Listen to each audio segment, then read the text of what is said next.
Okay, welcome to the Space and Rocket Review. I am EJ, your host. I hope you enjoyed that, I hope you enjoyed the, video. It's pretty good video. Okay. I have to get all of these links figured out here. So, hello. How's everybody? Ready doing? Dude, this doesn't chroma? Alright. Nice, it doesn't chroma. Sweet. Okay, do we have AOS on the YouTube side of things? Yes, we do. Okay, cool. Let's start collecting links here.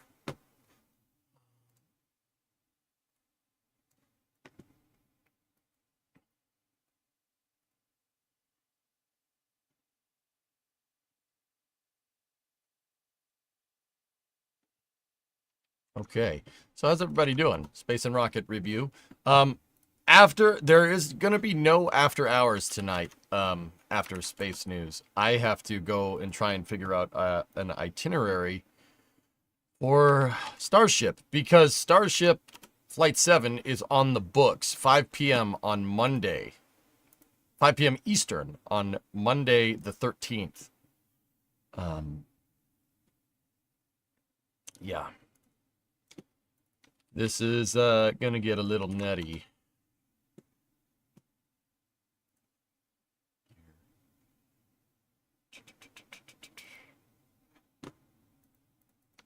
Let's see. I'm still transferring links. There's a lot. We've had a little bit of a funky schedule regarding space news here over the last couple of days. We didn't do it one day, and then we did the press conference another day.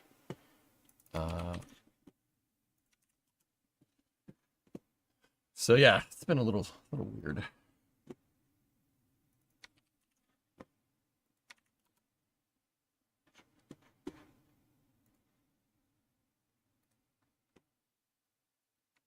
Yeah, gotta transfer a lot of links. There's a lot of stuff. A lot of the news built up. I might need to cut some of these out.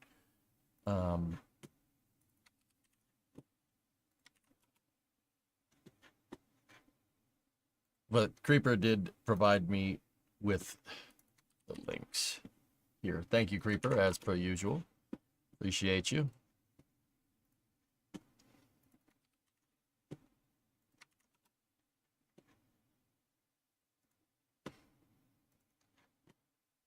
There is a lot on New Glenn as well, which is good. We got a launch date for that, too. The launch date for New Glenn is Friday at 1 a.m. Eastern. Friday morning, which is basically that's Thursday night for us, for the gamers in chat.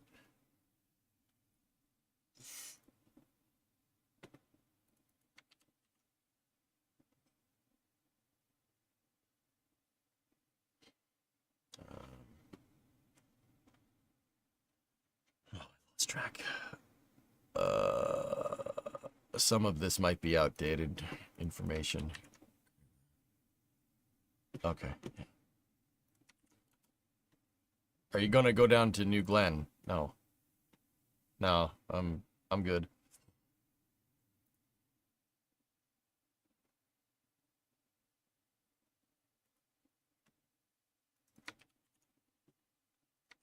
Man, there's still a lot of links. I should have probably transferred these before we started Space News, but I couldn't because there was a documentary on the screen that you guys were watching.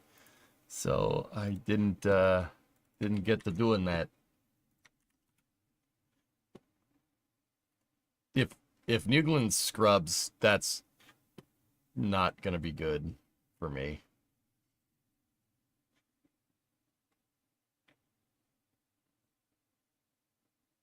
That's not gonna be great, dude.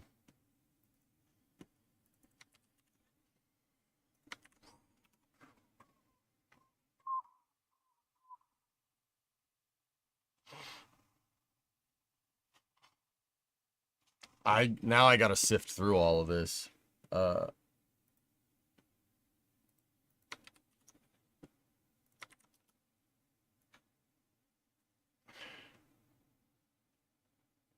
Oh, dear. Okay, hold on. Watch the New Glenn launch from the plane. Might be what I have to end up doing. All right. Okay.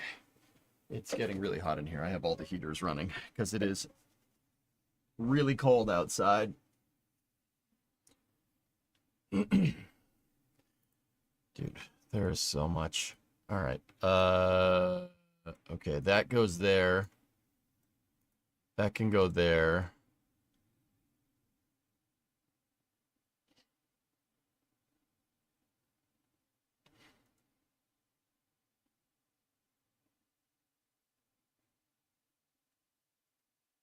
That goes there.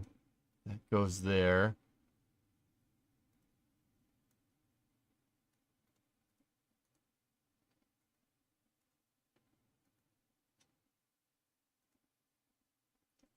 Yeah, we gotta put that one over there. Put that one over there.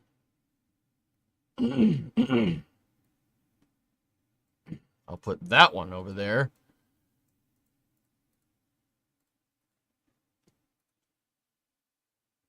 Oh, man.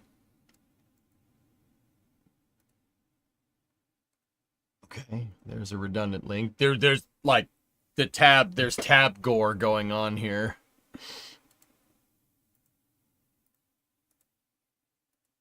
It's bad. There's a lot of them.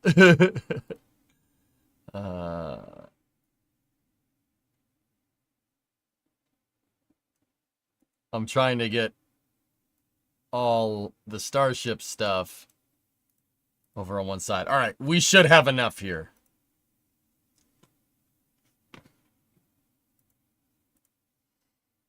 I think there might be one more that I really want.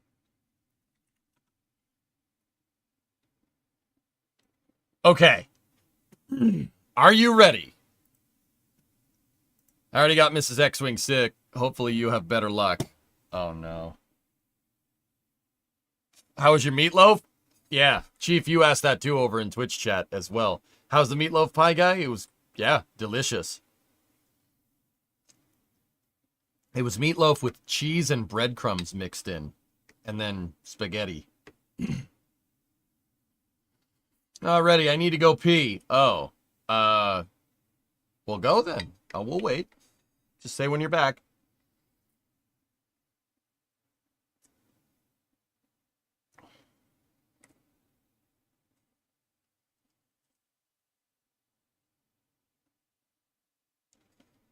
You need 23 seconds.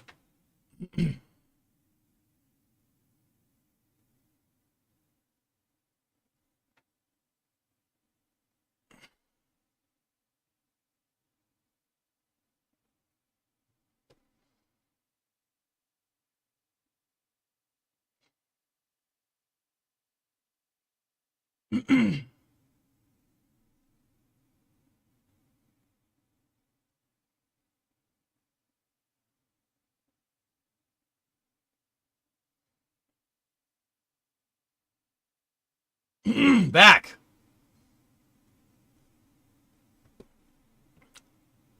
You lie? We lie to each other now? Is that what we do?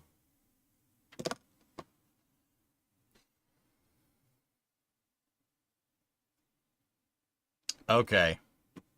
So, now that you're ready, predominant, let's go. So, all right. Yesterday we covered a NASA press conference that entailed. Here, let me get my notes out.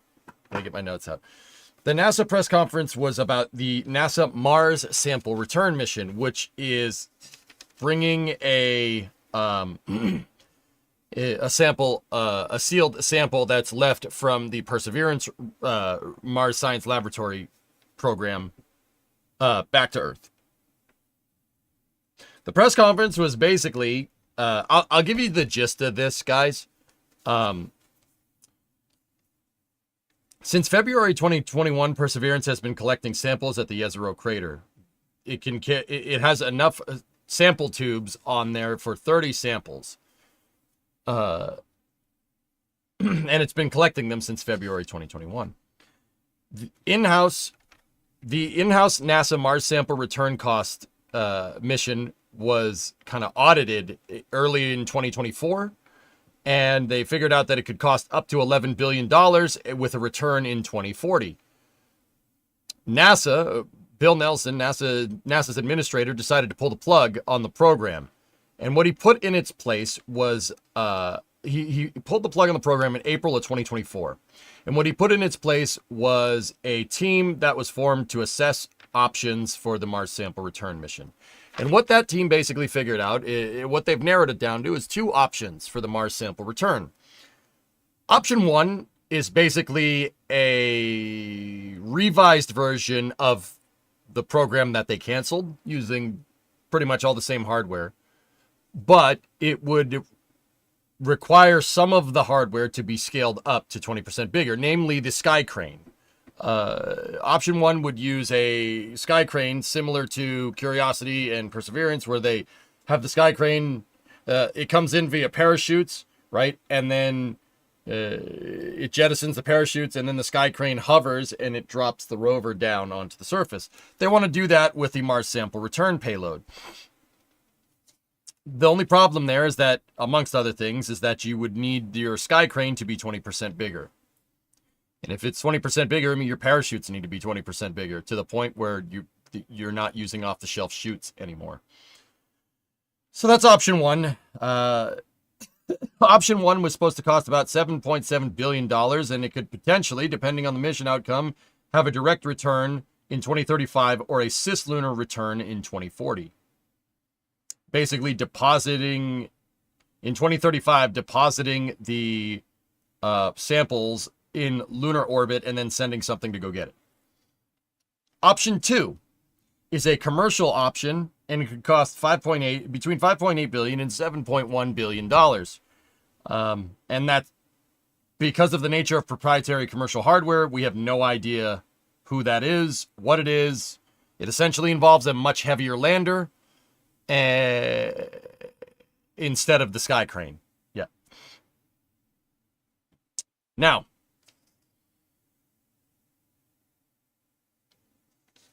why am I bringing this up? Well, there was a whole bunch of questions about this, and we discussed the architecture of this program fairly in detail yesterday. So, I'll look around, Chaz. So we discussed the architecture in pretty big detail. The long story short of it is that NASA has no way to land something heavy on the surface of Mars. They don't. You'd have to redesign a lot of things to land, I don't know, an entire launch vehicle that's designed that has enough delta V to get from the surface of Mars all the way back to Earth or cislunar. You don't have a lander that's big enough to land stuff, and that's why they're kind of like, and that's why the program costs have ballooned in the old program up to 11 billion, because you're basically designing a Martian ascent and descent vehicle. So, why do I bring this up? Well, just a little bit of a recap in case you missed space news, but also Rocket Lab posted this today in regards to this exact subject, and this is where we will start our space news. Rocket Lab said, we can wait another year, or we can get started now. Oh yeah, the two options, NASA would come to the decision of which option it would be using in 2026, by the way. Yep, 2026. So that's why Rocket Lab said, we can wait another year, or we can get started now. Our Mars sample return architecture will put Martian samples in the hands of scientists faster and more affordably. Less than $4 billion, with samples returned as early as 2031. This is not our first encounter with the Red Planet. The orbiters, rovers, landers, and helicopters of Mars all bear Rocket Lab's fingerprints. We can deliver on MSR mission success too. Okay. So it seems like Rocket Lab thinks they can do that. They can go collect those samples for a lot cheaper. Did Bremo break the spaghetti? Absolutely not. No way. So Rocket Lab was not mentioned in that press conference at all. So a heavy lander concept. I'd be curious to. I mean, Rocket Lab's that's pretty high confidence from Rocket Lab, but once again, excuse me.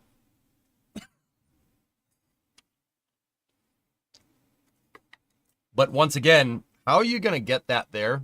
What rocket are you using? And where's your lander? You know what I mean?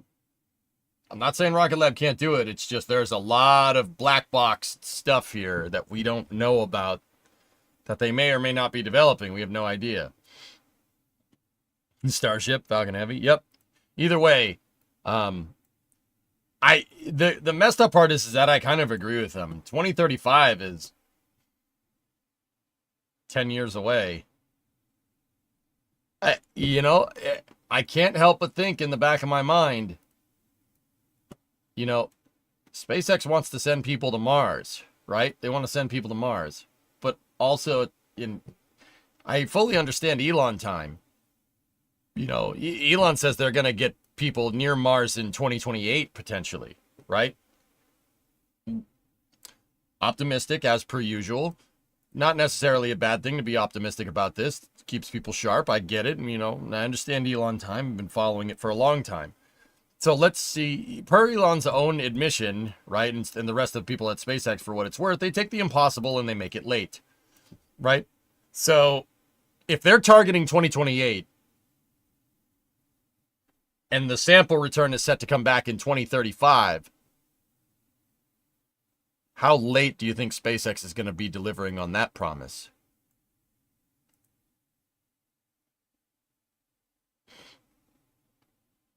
Curious. I can't help but go there and think about it, Rocket Lab website linked in the tweet has much more detail and a lot of pictures, by the way. I have a lot of space news to cover, by the way. Yeah, I get you, Bill. I understand. I have there's a lot of space news. 26 months between every window make. Can SpaceX get stuff off the Martian surface? With Starship, with Starship they could. Yeah, if SpaceX could put an HLS on the surface of Mars, provided they figure out on-orbit transfer, boil-off mitigation, a bunch of stuff that they haven't done yet that they need to do this, but it's possible. In situ resource utilization, because there's what's called a big loiter time here involved. Yeah, Bill, I'll if we have time, we'll check more into it, but yeah, it's knocked over my water. I'm trying to take my boots off. Okay. All right, there we go. So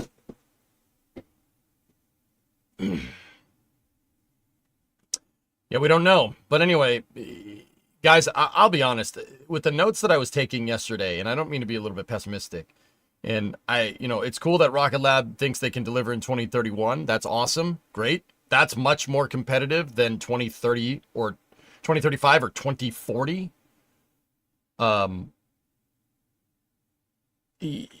That's all fine and dandy. But yeah, at the end of the day, this is all talk. Even SpaceX, it's all talk. NASA's, everybody's talking, nobody's launching things. I mean, SpaceX is probably notwithstanding to this, I suppose, but with a new administration coming in, you don't know if this program is even going to get the funding. Bill Nelson theorized that even flat funding the program, which would basically put it on life support before they even start doing it, the bottom line for flat funding for the next 10 years would be about $300 million per year, per fiscal year from Congress.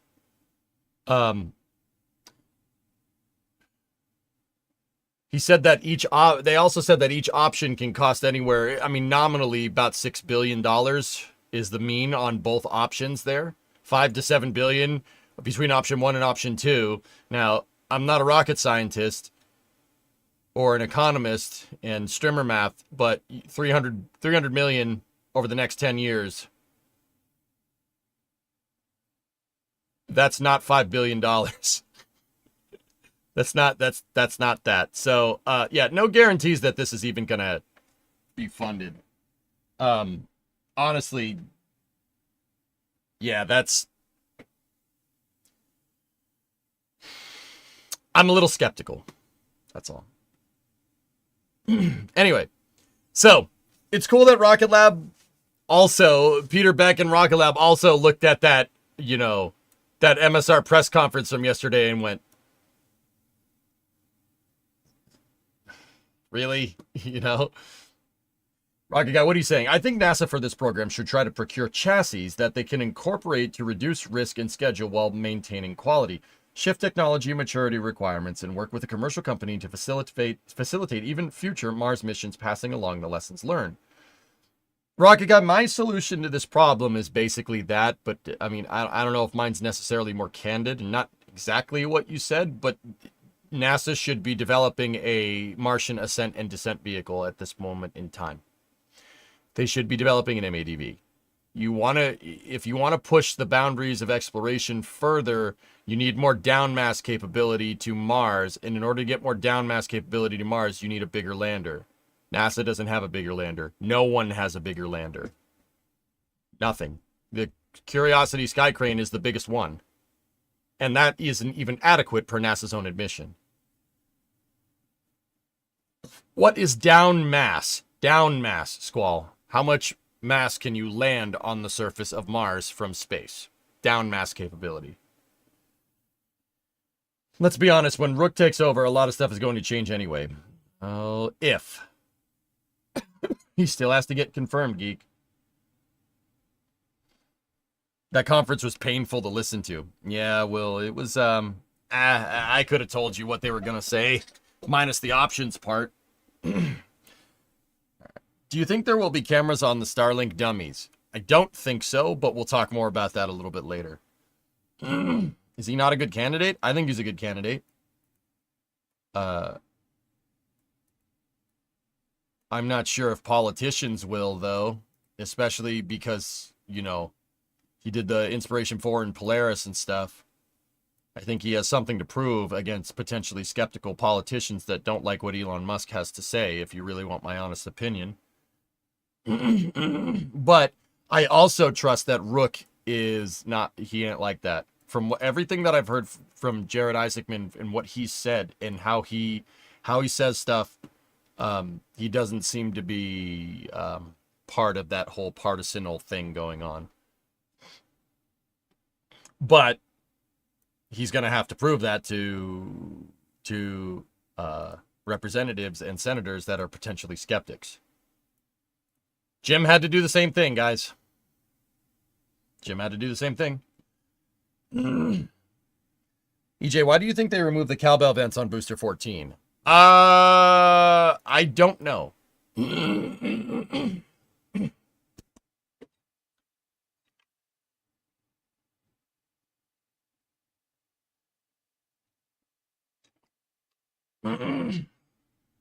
Yeah, Rocket Guy, that's most likely is what's going to happen. He's not going to cancel it.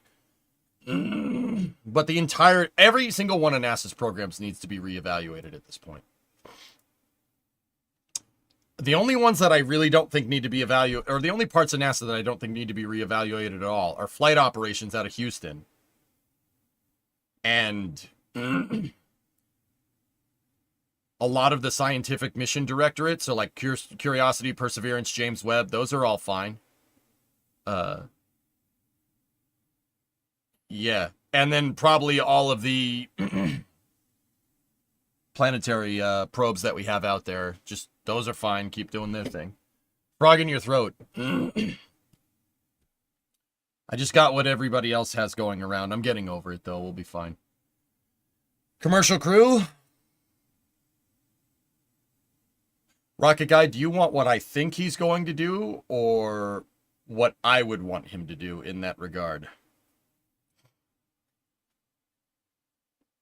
EJ, do you buy the claim that Rocket Lab could do Mars sample return for $4 billion, like Peter Beck said on X? We were just talking about that, Space Ghost. It's possible.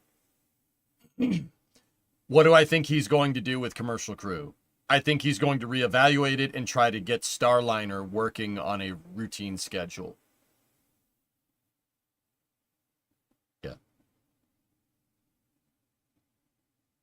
Yeah, I think that's what's going to happen.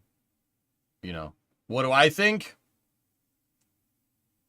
I don't think the Starliner program is potentially bad, to be honest with you. I think the fixed price funding on a development contract was an idiotic thing to do, if you really want my honest opinion. Yes, you heard that right. Commercial crew was funded on a firm fixed price thing for development. Okay? Now, I know people are going to say, well, SpaceX developed it on firm fixed pricing. Yeah, okay. SpaceX was able to offset a lot of the costs from the Dragon 1 program and commercial orbital transport services. That shouldered a lot of developments, which was also a fixed price program. Not necessarily a bad thing. Boeing didn't have that. And Boeing has never designed a capsule before up until Starliner. They've never engineered a spacecraft, period. So fixed price development is not smart. That's not a good way to run your space program. Having leeway in your cost and funding during development is what's needed. And then you move to fixed price procurement. You move to fixed pricing when you go to procurement. The fixed pricing, I think, is what caused all the problems with Starliner. Because fixed pricing on development basically incentivizes you to cut corners. Yeah. It incentivizes you to cut corners. How big do you think the chances are that China will beat the USA to the moon? I don't know, Dunfield. I don't think they will, to be 100% honest with you. And I'm not saying that just because I'm Mr. America over here. No. So I've always said two things regarding China and getting to the moon. China.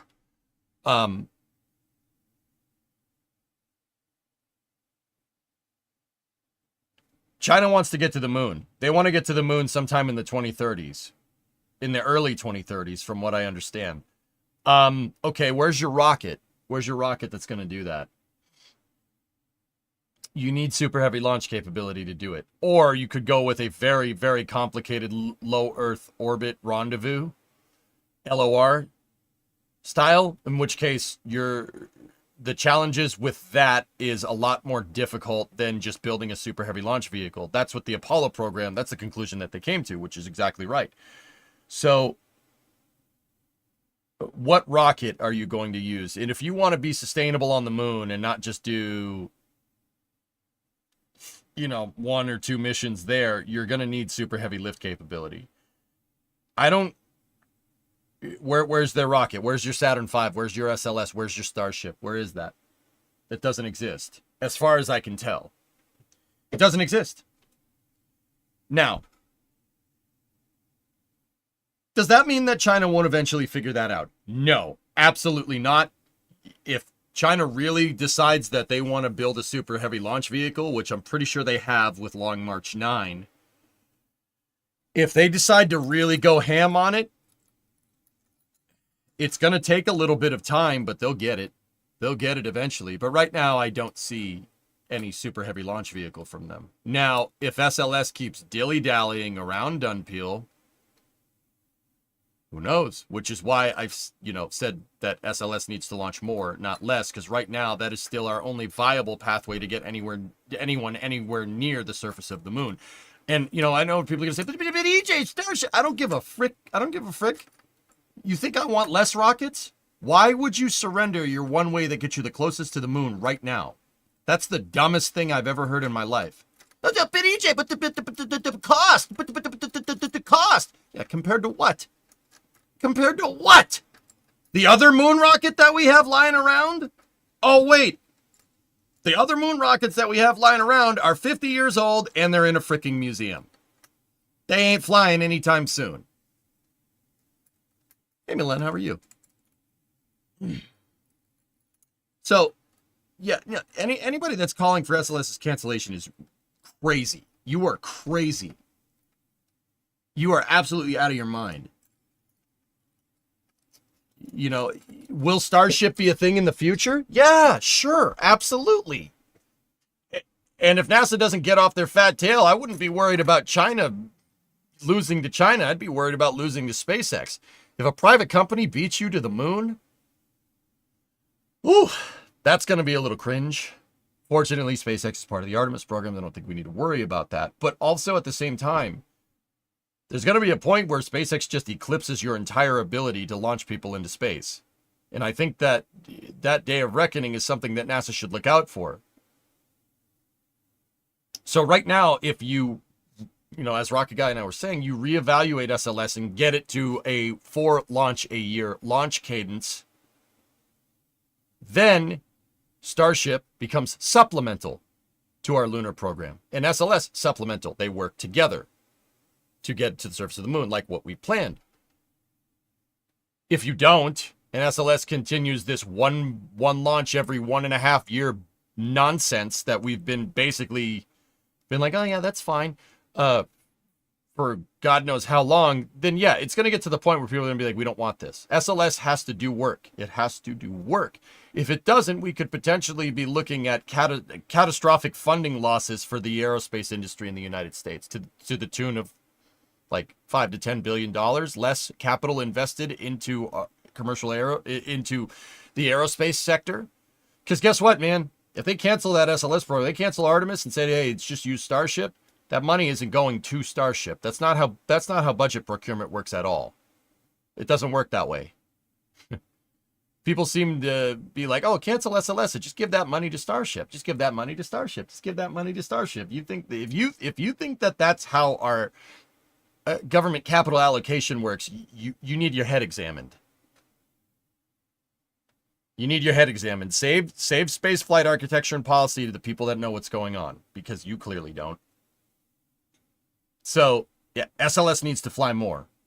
If it doesn't, yeah, if they keep dilly-dallying around, SpaceX is going to leave them in the dust, or, worse, China would leave them in the dust. Absolutely possible, Dunpeel. Sure. But right now, I don't see that happening. But the tides are turning. So, it would be prudent to be expedient here.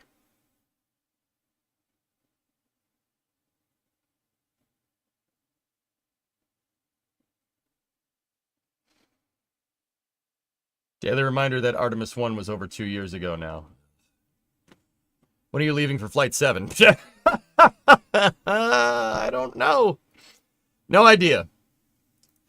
Probably Saturday, if I had to guess. Maybe Sunday. Who knows? Maybe Monday. Don't know. Haven't made the plane tickets yet. I decided I wanted to entertain you guys with space news before I go and figure out my itinerary. And even once I do know my itinerary, I try to keep that on the down low. Starship is slated to launch on Monday, the 13th at 5 p.m. Eastern Time, if the weather holds. So, we'll see. Now, before that, on Friday morning at 1 a.m. Eastern Time, or Thursday night for the gamers, Blue Origin is going to attempt their inaugural launch of New Glenn. It is also on the books for Friday. Take note about another big storm moving across the country later in the week may cause flight delays. Yeah, thank you, Jim. Let's just take this stressful thing that I have to do and make it more stressful. Thank you. Thank you. Thank you. That's so helpful. New Glenn is launching soon. So nice of you. Never mind the fact that, Starship is forecasted to launch on a day where weather could potentially affect the launch. That's great, which means I'm going to have to basically be gone all next week.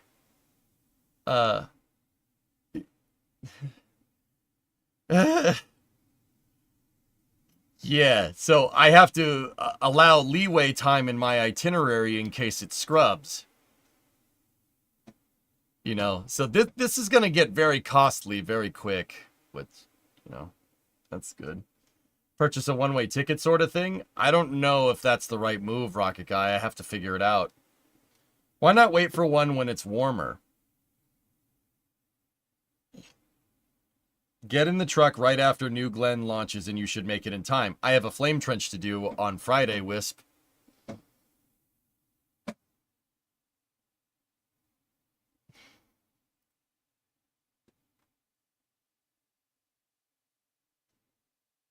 Now I want to do that. Is that bad?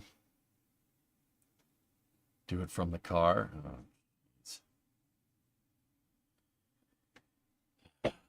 Boy.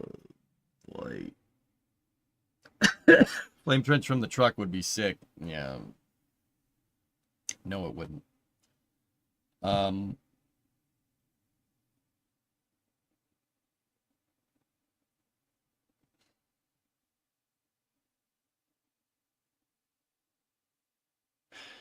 Yeah, guys, this itinerary is getting a little crazy.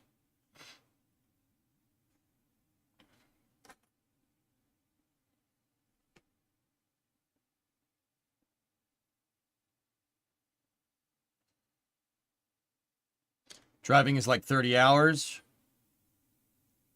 1 day, 9 hours. So 35 hours. It'll take a day and a half to get down there if I drove nonstop, and I'm not capable of driving nonstop, so it'll take 2 days to get down there. I would budget 3 to be absolutely sure, and I don't have 3 days. That would mean I would have to leave like now, that's not happening.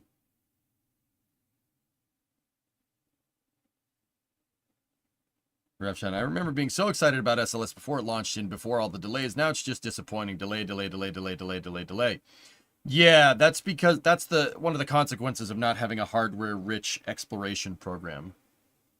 They didn't make enough rockets. They got to make more rockets to get this thing really working correctly.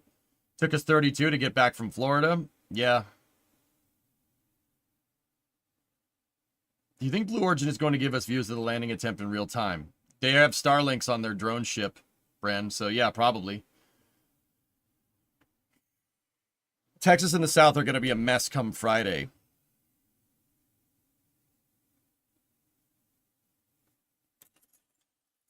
Not to mention another snowstorm coming.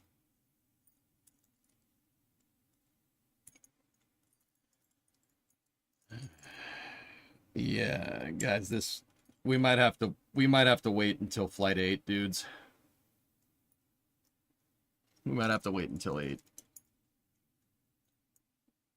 There's just... It's just really no... There's no, like, yeah, the weather's being a pain in the butt. Is Starlink not a competitor to Blue Origin? Blue Origin is a launch provider, Dunpeel, so no. Your company does pharmaceutical shipping. Today has been nothing but shipping delay alerts and DC shifts. It's going to get real sketchy. That pisses you off. Need you down there for 7. If the gods say, Junie, that if the universe doesn't want you there, then it wants you there. Flight 8 might be a ship catch. Yep.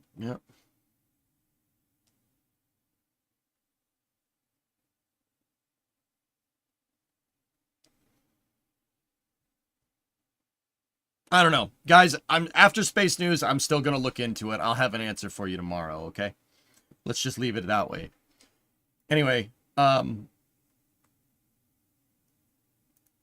so here's but in the meantime, we got New Glenn coming.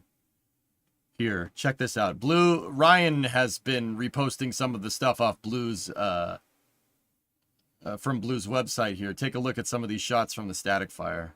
Are you going to end after space news? Yes, I'm going to go look at tickets and start doing a cost-benefit analysis here.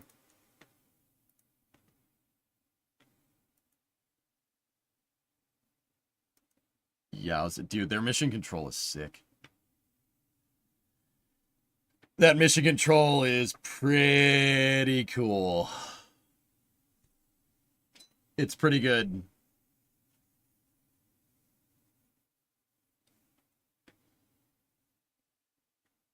The goldish color on the booster is really Has it really grown on you? I think it looks great. It looks fine the way it is. I think it looks fantastic.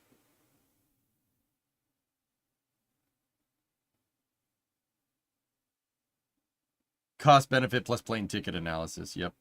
It's nice, man. It's a nice launch complex. They really done good things with 36. Hopefully, early Friday morning, Thursday night for the gamers, we see a good launch here.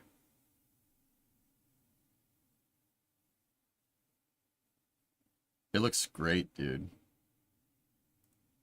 Anyway, Dave Limp posted this the other day that the test fairing from those shots that you just saw is off, and the real payload fairing is on the vehicle. There's a shot of it inside of Blue's horizontal integration facility, which is yikes. Dave Limp, Dave Limp, Dave Limp, Dave Limp. Dave Limp, Dave Limp.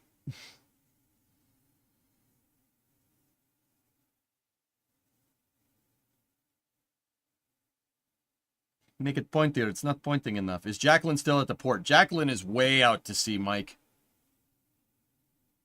Yeah, it's way out to sea. This thing is going to be landing about 1,000 kilometers, about 600 miles downrange.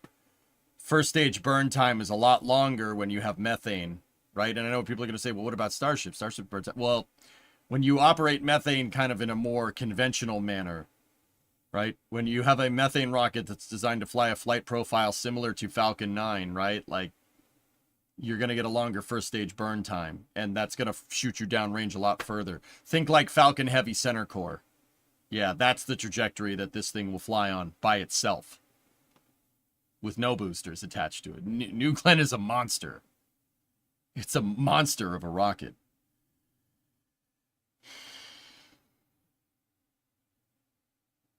What is that goldish material? It's called Comet. I forget what the acronym stands for. It's a thermal protection system, an in-house thermal protection system that Blue Origin is using on their stage. Yeah, it's called Comet. It looks awesome. I think that looks, dude. That's a real picture. I just want to point this out. That's a real picture. That's not like a computer graphic. That is a sweet freaking picture. Dang. Wow. Man. Is it going over the Kármán line?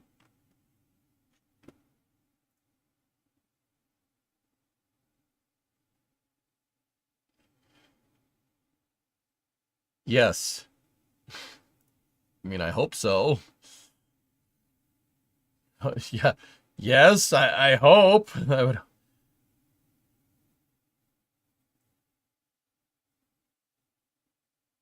But is it going to orbit?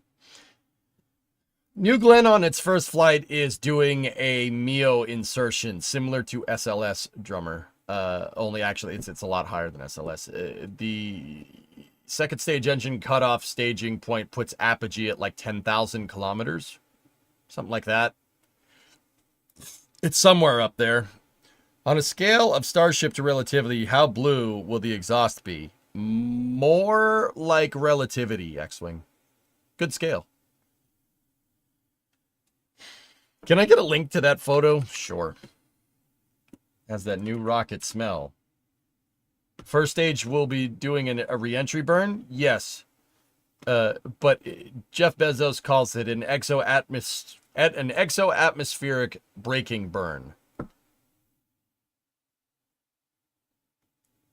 He didn't call it supersonic retropropulsion, even though that's what it is. He's got to be different. Got to be different.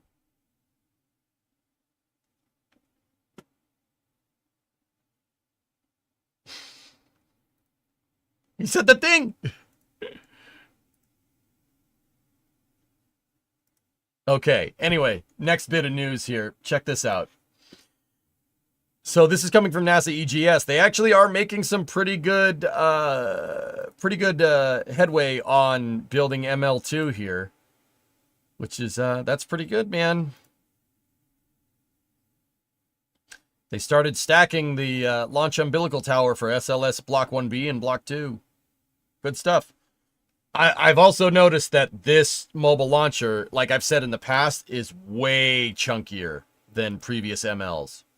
Note that they're using cylindric beams here instead of just I-beams. It's way stronger. This is a much, much, much stronger mobile launcher. If you look at this thing's design and compare it to other MLs, it looks nothing like them. Yeah, there's also that's the Sarin CC8800 right there. That was at Starbase, for what it's worth.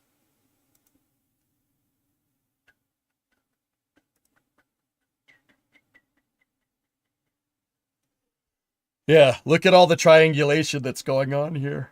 That is a very, very, very strong mobile launcher. Yeah, it's for a much heavier rocket, that's why. Should have painted it red. Oh, you'll get no argument from me, D-Frig. The red launch umbilical tower was aesthetic, man. When do they stack another piece? 4 months? No, probably a month, if I had to guess. Cool. Anyway, this next one is coming from Firefly regarding their Blue Ghost mission. I do have notes on this, actually.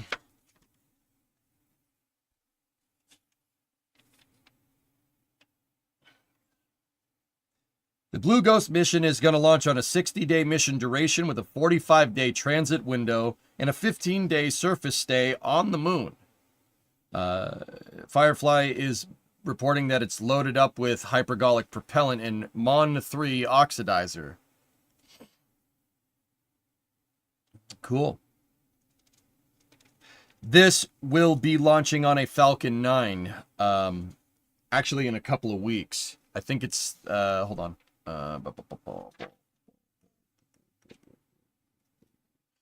The window is 6 days long, and it starts in January of 2025. That's now, so yeah, in a week or two.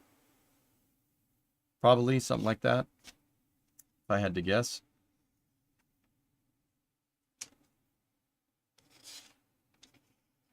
Yeah, I had notes on it.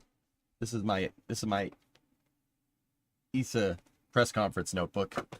That's my New Year's resolution. Take notes for all the press conferences. January 15th from 39A. The 15th? Oh, frick.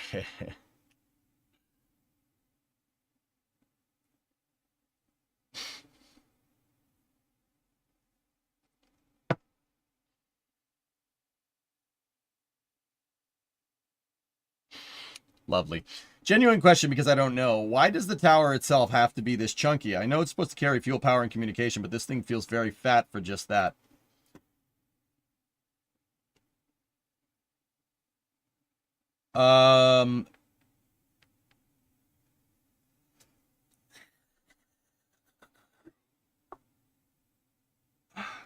It's chunky because of SLS is a big heavy rocket and it needs a bigger vehicle stabilizer.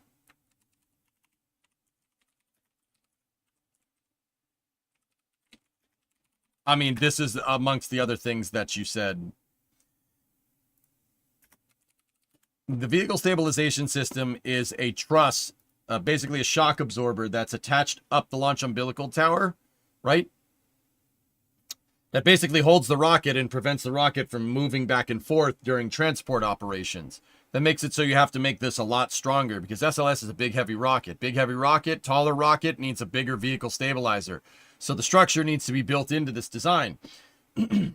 Now, Data, why? Why do they need to build it chunkier? Doesn't the first SLS work? Well, yeah, it works just fine, except for the fact that Mobile Launcher 1 is bending and sagging like pudding. Yeah. Turns out when you build a rocket for a 2 million pound vehicle and then decide you're not going to make that and make it put an 8 million pound vehicle on it instead, yeah, it tends to bend. Mobile Launcher 2 is overcoming some of those problems. Long story short, canceling Constellation was dumb. That was a really stupid thing to do. But that would be kind of... It's not anything I haven't said before. The other thing, Data, is you have to take into account is that the crawler transporter has an upwards weight capacity of 16 million pounds. So not only did Bechtel have to make a mobile launcher for a rocket that doesn't exist, they have an upper weight limit for their mobile launcher. And the mobile launcher has to be strong enough to hold up the heaviest rocket ever made. And there's already constraints. With the crawler transporter and with the rocket's mass.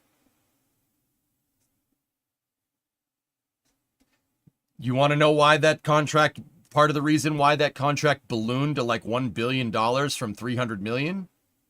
Because whoever did the contracting and procurement for ML2 has no idea how a space program works. Yeah. Yeah. These are the things that make EJ angry.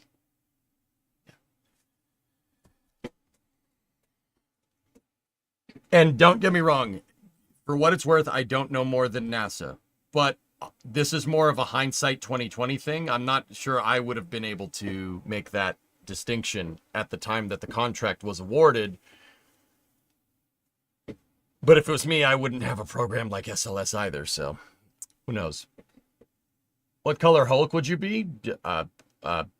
What? Yes. Blue! No, red!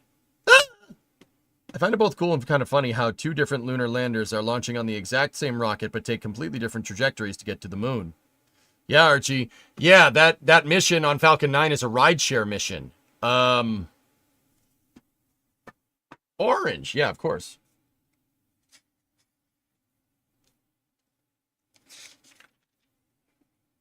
Hang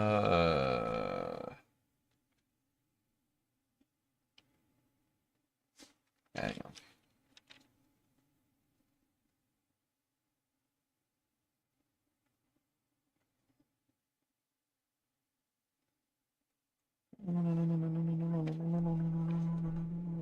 Discovery, go at throttle up.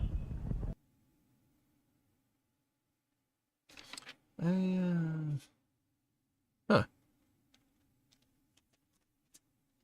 I didn't write that down. I know it was a rideshare mission. Stiveri, Evapaivi. Yeah, I forget who they're ride sharing with. It is another lander, though. Yeah, Falcon 9 on the 15th is going to launch 2 landers to the moon. Pretty cool. What is that predominant?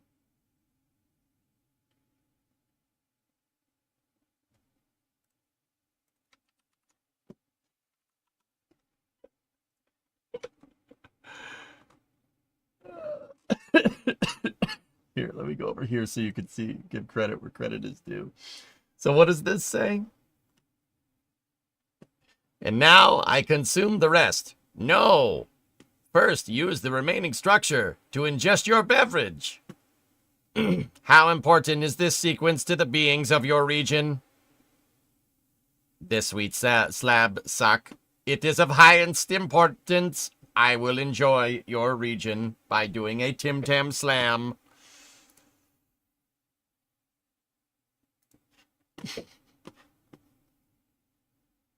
How am I feeling? I'm fine, Tara. How are you?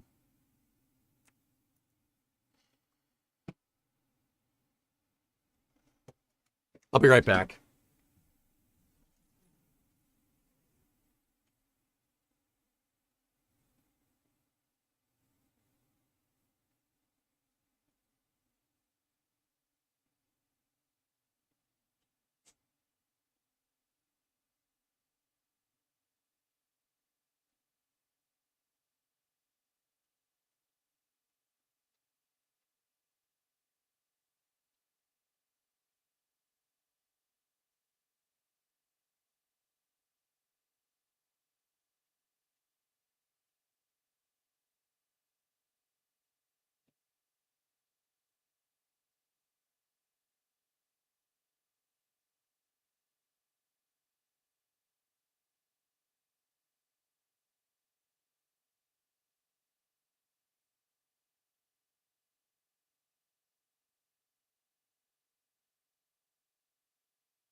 Be right back. I needed a hot beverage.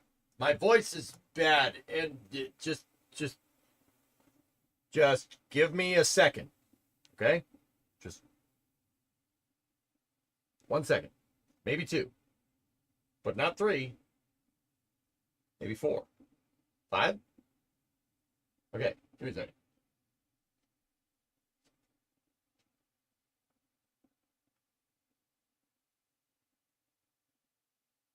Yes, I need 23 seconds.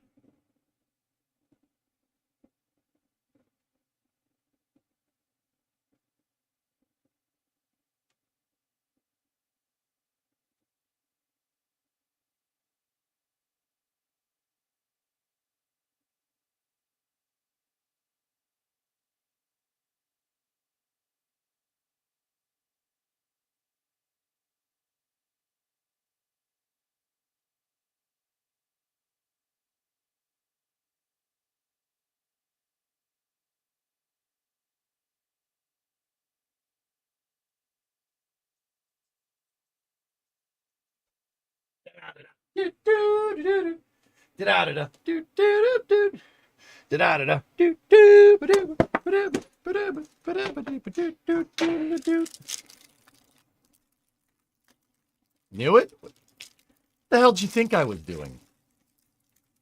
Okay. Okay.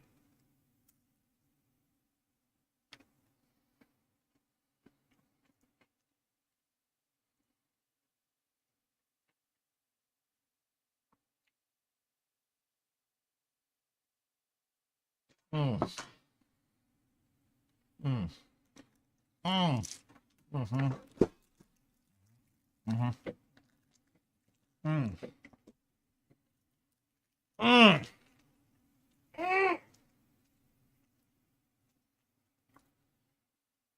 Mm. Mm. Oh yeah. Yeah, Tim Tam Slams, man. I had these imported. They're imported. They're the fine. They're the finest of the fine imports, mate. I had them imported all the way from Sydney, right? Yeah. And then I have my coffee. Perfect. Oh, Daddy, chill. What the hell is even that? Sorry. So yeah, there you go. You made me want to do a Tim Tam Slam, so I went and made another cup of coffee. Yeah. Tim Tams? That's a New Zealand and Australia thing. Wouldn't expect to see an American doing a Tim Tam Slam. Yep. Oh, gosh, man. Space Daddy is Tim Tam maxing. Tim Tam Slams are when you suck up a hot beverage through your Tim Tam. Yeah, it's delicious. Heavy Metal, I'll send you another care package if you want. Dude, believe it or not, they sell them in the stores here. Yeah. They sell them in the stores. You got to know which store to go to, though. Weirdly enough, they're like at our dollar stores. Which means they've probably been sitting on a shelf for a very long time. I don't know, Heavy Metal. It's up to you. No pressure. I saved the good stuff for last. Like, it's funny. My cousin of mine studied abroad in Australia and New Zealand. And she was trying to tell me, she's like, oh yeah, they have these little biscuits called, we were in my garage. She's like, you have these little biscuits, you do this thing where you suck it up through the coffee. And I'm like, what?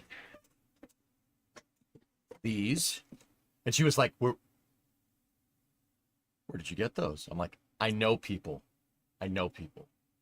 from all over the world. I am the eyes and ears of this institution. So, yeah. Yeah, she was like, I need one of those now. I'm like, yeah, all right. Yeah, Tim Tams are awesome. Very delicious biscuit. Well, biscuit? I don't know. Candy? Not really candy, not really biscuit. Really good, though. Anyway, back to news. So, they have them at an Arabic market near you, Pop. Really? There are dozens of us. We are everywhere.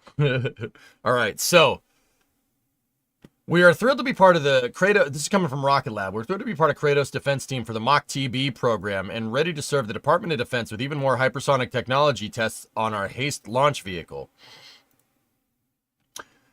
Excited to share Kratos' award for the Mach-TB 2.0 SEAT Prime Contract 1.45 billion will lead efforts to boost hypersonic flight testing cadence, a game changer for U.S. national security. Kratos leading hypersonics and affordable solutions to the warfighter. So Rocket Lab's gotten in on this, and ABL has gotten in on it too. They are excited to be selected as part of the Kratos defense team for the Mach-TB 2.0, serving the Department of Defense with lower costs and higher launch cadence flight testing. ABL, so Rocket Lab's still doing their thing, but ABL is actually pivoting to defense contracts, and it looks like they bagged one, which is great. Yeah, Firefly has one as well. Yeah, that's right. That's right. It goes in the square hole. 3,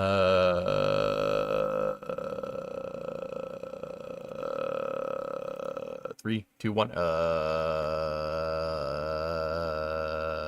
Okay. Okay, you can stop now. G.I. Joe. Yep, see, there it is.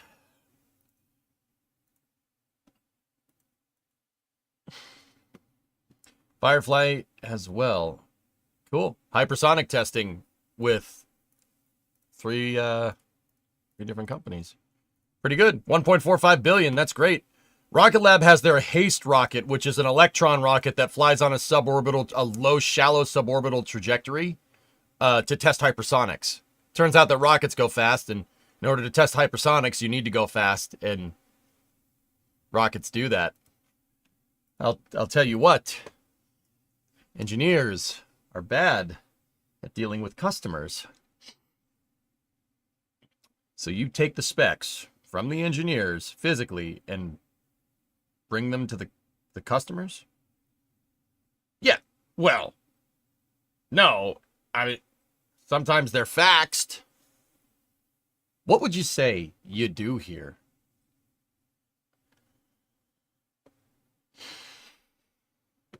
People person. I'm good at dealing with people. Anyway. So, check this out. Next thing. Sierra Space. We build not for the few, but for the many. We are dreamers, believers, and doers. We dream big, bold dreams. Are you ready for 2025 with Dream Chase? Oh.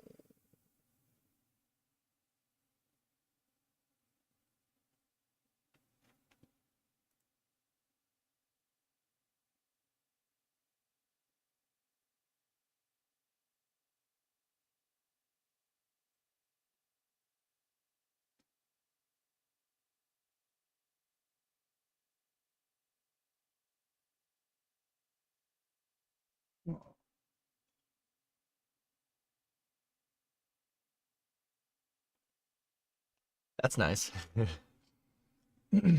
That's right, Billy. I'm back and I want you!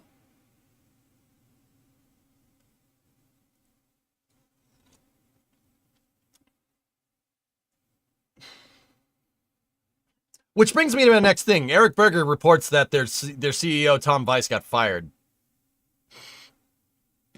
The company said he retired on New Year's Eve.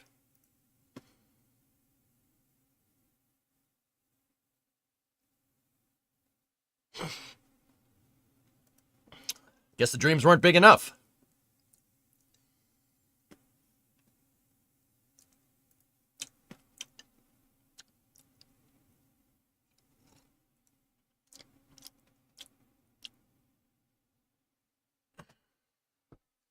Jake, you've never seen it with the wings unfolded like that? Dude, sometimes I don't need to commentate. Sometimes you just...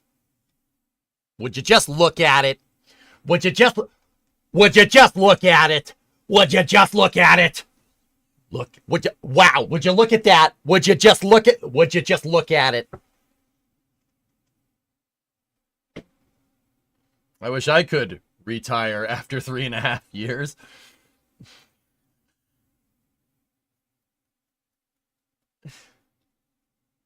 Oh, I'm looking. Would you just look at it?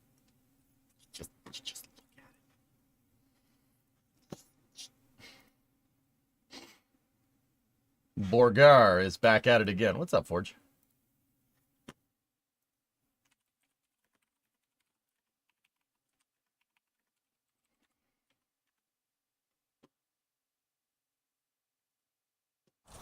Oh, look at this. What, are you wiping the window? Yeah. Oh, look at that. That's nice and shiny. Well, it's a 78. Yeah, it's looking good. Looks really good. Yeah, it's got original paint, too. I mean, Yeah. people that owned this thing before me must have put the thing away in its Long Island, New York garage every day of its life. Oh, go figure. Look at this. Oh, look at Got this. it for $700. Yeah, it's real clean. You can work on it. It's the things are not packed real Right, close right, right. together. Right. There's still a lot of room. So with Yeah. that consideration, Right. you know, I'll go down. You still do it. Park that $700. Park that. Look at this. Look at that. Yeah, sure. Yeah, look at this. You know, when I see a car like this, first thing I do is I say, would you look at this? You know what I mean? Yeah, sure. Oh, would you look at this? Yeah. Just look at it. Would you just look at this? Hey, Creep Show, what's up, man? 4-month resub. Creep Show just had the resub. He just popped in, hit the resub button, and went. Nah, I'm all right. Would you just look at it? Chilling, man. All right on, man. Good. Would you just look at it? You know what I mean? Yeah, sure. Oh, would you look at this? Yeah. That was not smart, shaking a drink. Well, unpausing that. That was not smart. Okay. Oh, I think some coffee went up my nose. Hewarts. Hey, Jay, side note. I'm curious if you happen to know if there are existing projects for planetary exploration like rovers, but for quadrupled robot dogs. Do you think this concept could be a real thing? What's your opinion on it? It could be a real thing, Keo. Nothing right now. Definitely will be a thing in the future. Anyway. Nose coffee. Lovely. So Tom Weiss got fired.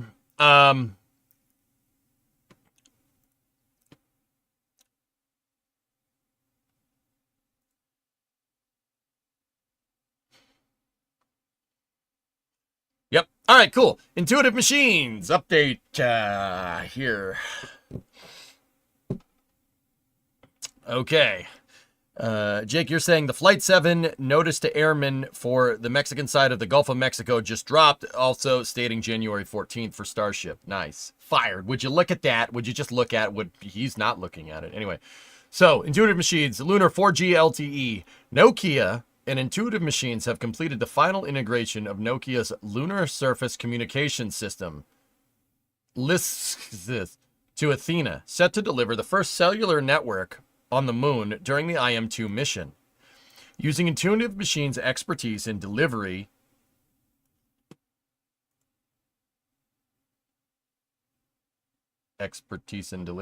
okay.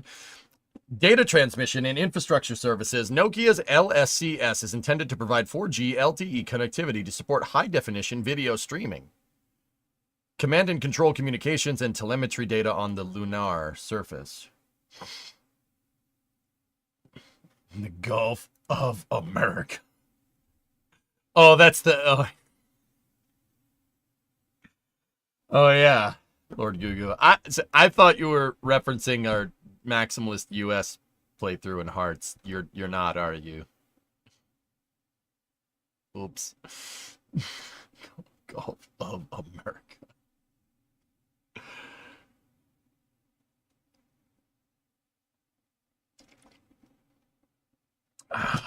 Well, this is weird. The dude is actually playing Hearts of Iron 4. Dude, life imitates art. Please don't imitate the art that we make here. Don't do that. Like, I killed a lot of people to take over the entire Western Hemisphere. Don't do that, please. That would.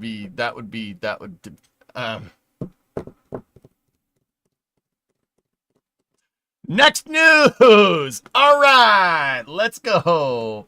Don't give them any ideas. Yeah, I know. Stop giving them ideas. What should be our next Hearts of Iron playthrough?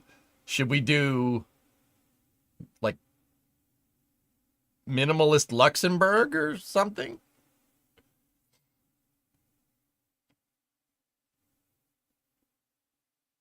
Can we imitate Grissom's and Scobie? Yeah. Canada Strikes Back.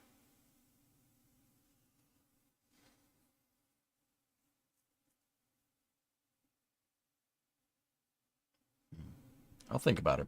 What if NASA made a shuttle 2.0, but it was two attached belly to belly. One boosts the other, goes to orbit, and both land, of course, with the orbiter having a 10-meter diameter payload bay to carry a 9-meter diameter payload.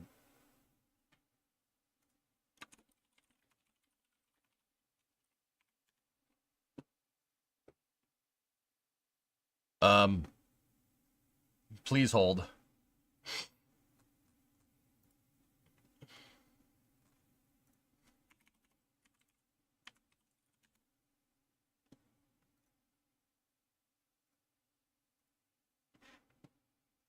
So that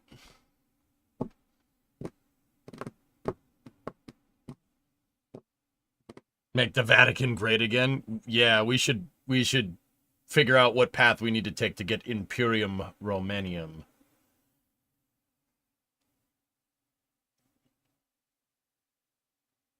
Yeah. If you're going to be living in Canada, the United States, and Mexico, the acronym wouldn't be USA anymore.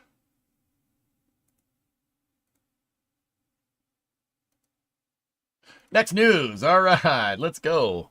This is coming from Eric Royale with cheese. I think that would make you the Pope. Yeah, Bob. Yeah. Orbiter, external tank, SRB. It makes sense. Et nomini tanky et shuttly. I think. Yeah, it's good. Yeah, it works. It's good enough.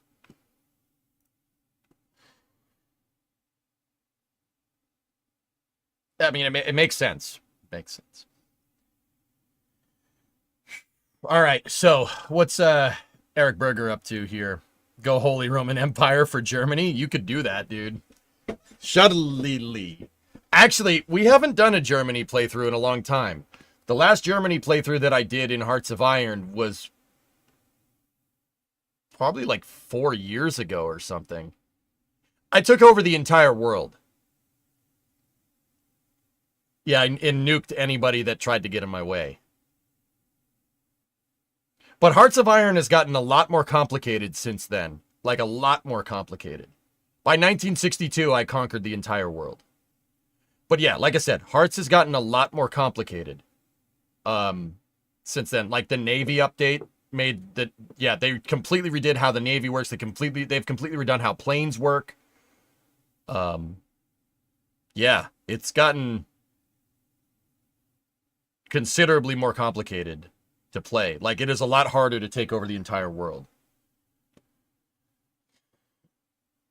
On other news, Relativity is cooked. Nearly 2 years after its radical pivot from Terran 1 to Terran R, Fidelity slashes Relativity's valuation. Ooh. Oh, yeah, we went over this yesterday.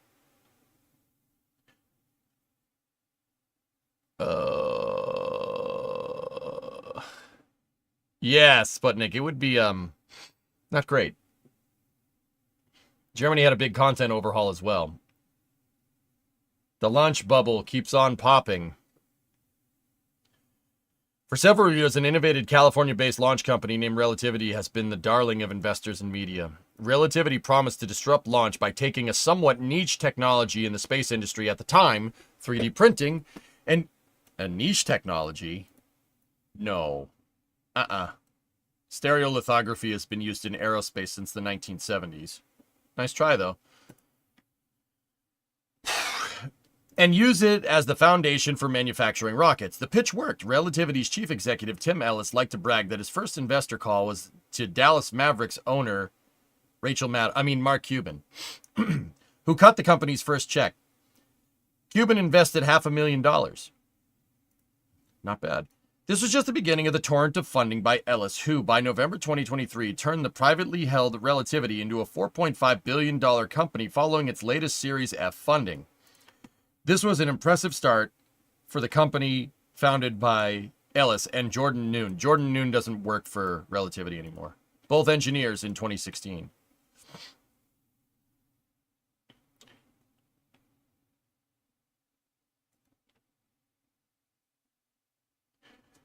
Relativity's dead in your opinion? Jeez. Okay.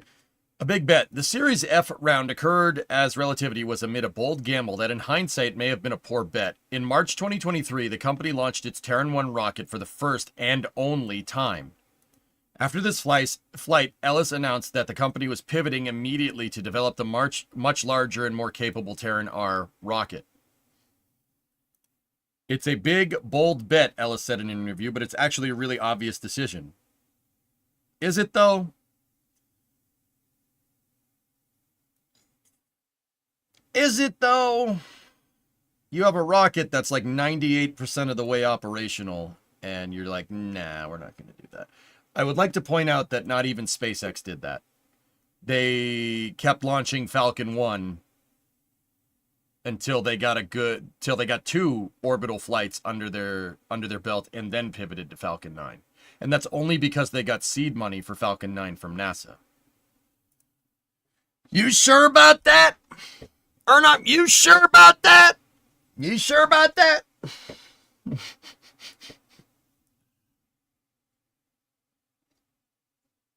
With an advertised capacity of more than 1 metric ton to low Earth orbit and a backlog of launch contracts valued in the hundreds of millions of dollars,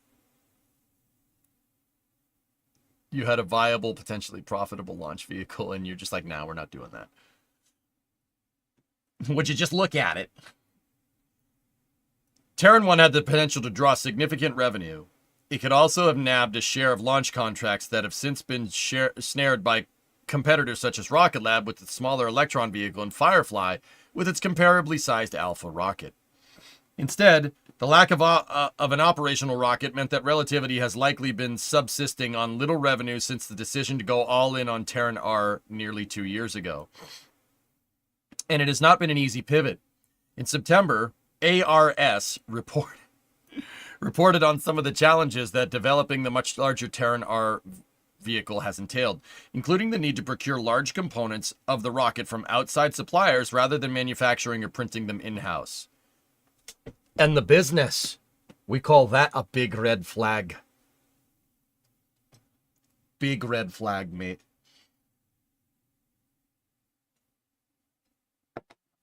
Yeah, that's not great. Fidelity's financials. Until recently, it was unclear how these financial pressures and technical issues have been received by the company's investors. However, new and publicly released financial reports provide some clues. The data come from holdings reports filed quarterly and monthly by 2 funds operated by Fidelity Investments. Contra Fund, good game, and the Blue Chip Growth Fund. The fund reports provide information on the quality of shares held by the investment firm and its internal valuation of those shares. Uh-oh. Why would they need outside suppliers if they're 3D printing? Because they pivoted away from their stick, Lava Eagle. They pivoted away from 3D printing 2 years ago. Terran R is a friction stir welded billet plate friction stir welded aluminum rocket. It's not 3D printed like Terran 1 is. Oops. In its March 2024 quarterly report for Contrafund, Fidelity noted its holdings from the Series D, E, and F fundraising rounds held by Relativity. For example, Contrafund held 1.6 million shares from the Series D round of funding, worth an estimated $31.8 million. Thus, Fidelity valued the privately held shares at $19 apiece. By the third quarter report last year, Fidelity's valuation of those shares has fallen to $16. Oh. Ho, ho.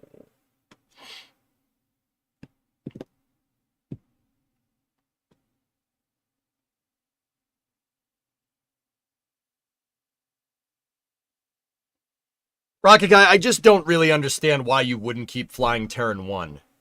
I just don't. I don't get it. You can develop Terran R and keep flying. SpaceX arguably did that for way less money than this, dude. SpaceX developed Falcon 9 for $800 million. And that was 15 years. That was 20 years ago. Oh, okay. Even adjusted for inflation, Relativity's, yeah, was valued at $4.5 billion, dude. Sounds like a board decision. I don't know who made this decision, dude, but I didn't say anything at the time because I didn't really know any better, to be honest with you, at the time. I'm way more versed in spaceflight now than I was, with your help, Rocket Guy, than I was even 2 years ago. Yeah, I could already tell you that that's a bad idea.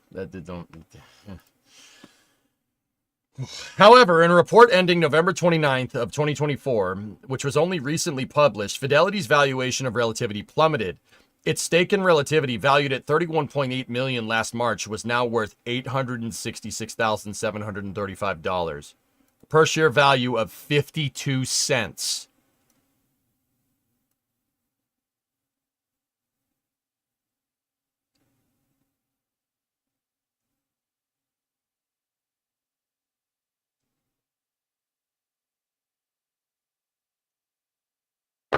Shares in other fundraising rounds are also valued at less than $1 each. In other words, what was once valued as a $4.5 billion company might now be worth something around $100 million.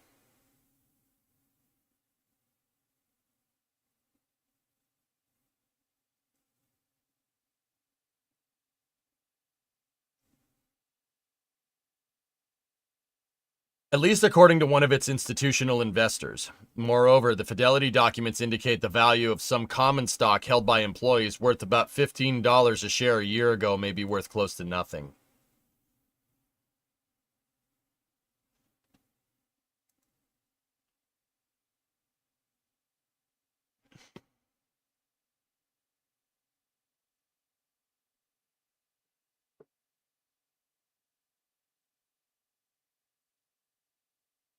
Yeah, Forge, they canned the 3D tanks, but kept a weird design for the domes. Turns out even their dome design is crap under load.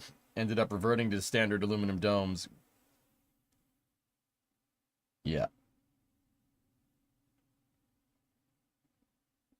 Yeah, they started seeing if they could fit Vulcan's fairing and Ariane 6 fairing on top of Terran R because they couldn't shoulder the development.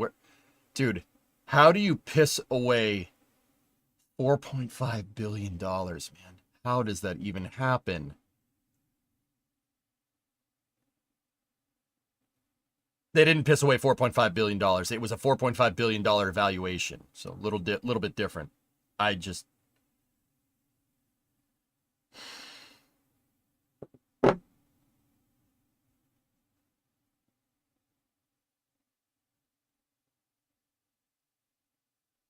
Now, keep in mind, guys.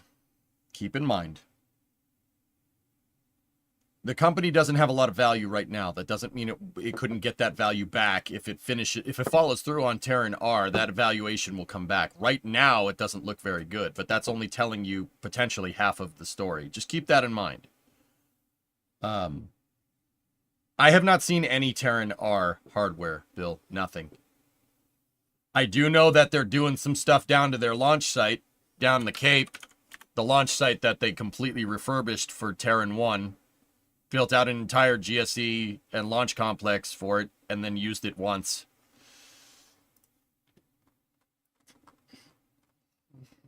They do have the propulsion. That's right, Erudite. Yeah, the Aeon engine. Relativity operates... yeah, okay, hold on. Yeah, here we go. There's where they operate out of. That's Terran 1's launch pad.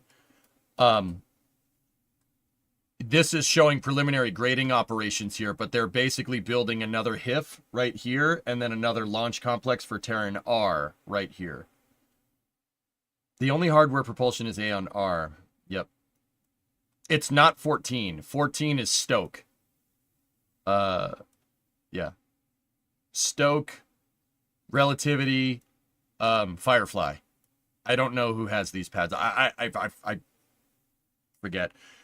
Even this LC-13, which is LZ-1 right here, that is SpaceX is giving up the lease to this year, and the Air Force is Space Force is leasing it out to Varda Space. Blue has a Launch Complex 11 and Launch Complex 12. Yeah, this whole area right here is blue.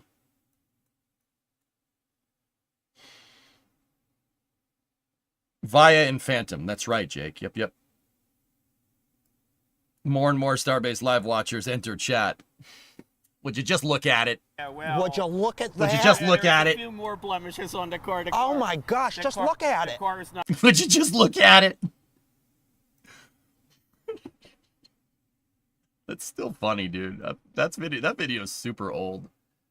LC-13 is Phantom and Via. LC-15 was and maybe still is ABL. Yep. Oh my gosh, would you just look at it? Would you just look at it? Actually, should bring up Space Coast. The headset noise keeps timing out. I'm going to put on Starbase Live here, guys.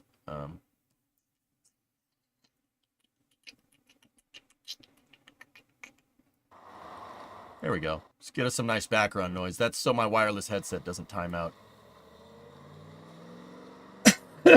Hopefully there's no birds cawing this time. Anyway, let's finish this article about Relativity. Just look at it. The year that video came out, me and my cousin just said that back and forth to each other for the entire Christmas. Would you just look at it? Seriously though, the car though is a 78 Fairmont. I'd take a 78 Fairmont. Maybe not when that video came out, but nowadays, yeah, sure.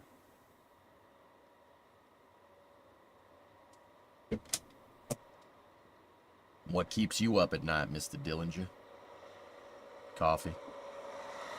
From 5 months ago, Relativity had difficulty printing pressure domes of the Terran R rocket.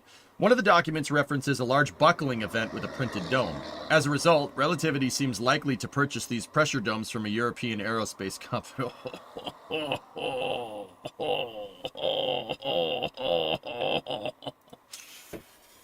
Spicy!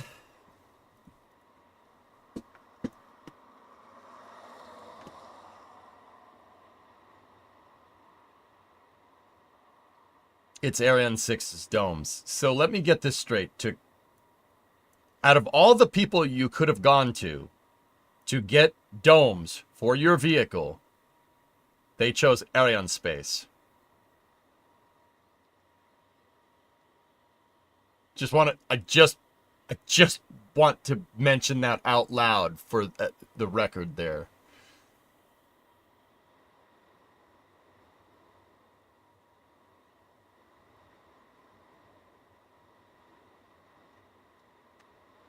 Wow. LC-14 was the old Mercury Atlas launch complex. John Glid flew from there. That's right, Psychove. I've stood there. I've stood at that monument, dude. I've stood at LC-14. I've seen it with my own eyes. And LC-34 for what it's worth. Want to see? Want to see? I can show you. Ready? Ready? Wait for it. I got it. I'm just looking through my pictures. Leave me alone.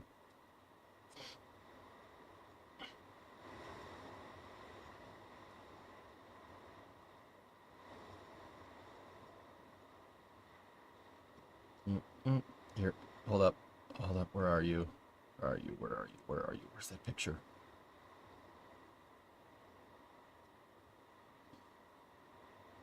Where the heck is that damn picture? Thingy. The best I can do is the deflectors at 34. That's the best I can do. I don't know where that picture of me standing next to the thing is. It should have been in here. But it's not. Huh.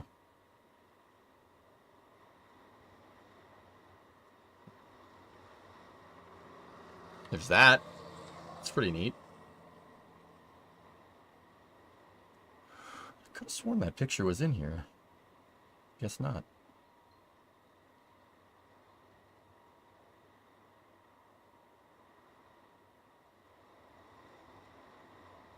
How about you boys standing next to a shuttle engine? That one's pretty good. You can see the Ars article in there. Yeah, that one's pretty neat. That's pretty neat. That's an old picture. That picture is 9 years old. Okay, that's enough of that. Enough of that. Saturn 1 and Saturn 1B. Well, Saturn 1 never launched from Complex 34. Oh, wait, yes it did. Yes it did. Yes it did. It never launched with people. Saturn 1B did, though. Maybe you should have Photomax. Maybe you should. Two sources said that a Silicon Valley engineer and multi-bajillionaire, ours is not naming this person at this time because his involvement could not be confirmed, has been financially supporting Relativity in recent months and may be considering a large investment.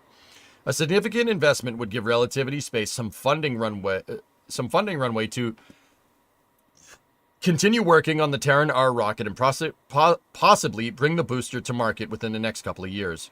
Multiple people have told ours that the development of the rocket's Aeon R main engine continues to go well, but there's still a way to go before the vehicle's ready for its debut launch. If they're being propped up by a backer, sure, but once again, that doesn't necessarily mean Relativity is totally out, guys. It's not over till it's over.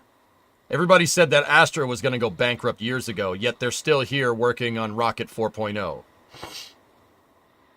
Yeah, that's still a thing. They did end up farming out their propulsion, though, to Firefly? Firefly?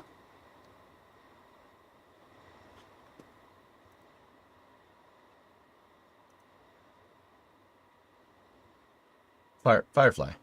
Firefly? What about Arca? What about Arca?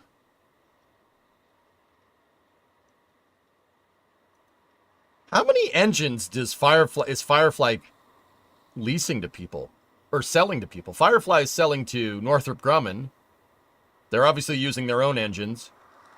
And Astra. Pretty cool. Firefly. Alright. I know people that work there. A couple of good buddies of mine actually worked there for a little while. Can't say who, though. Sorry. They will remain... That is the reason why these employees remain safely anonymous. No, it's not Leia. Be quiet. Stinging from Fidelity, losing my money, and mean my money. Okay. How do you think the new design would affect the payload capability initially said by Relativity? I thought the 3D printing was such a major factor in making it very efficient and such.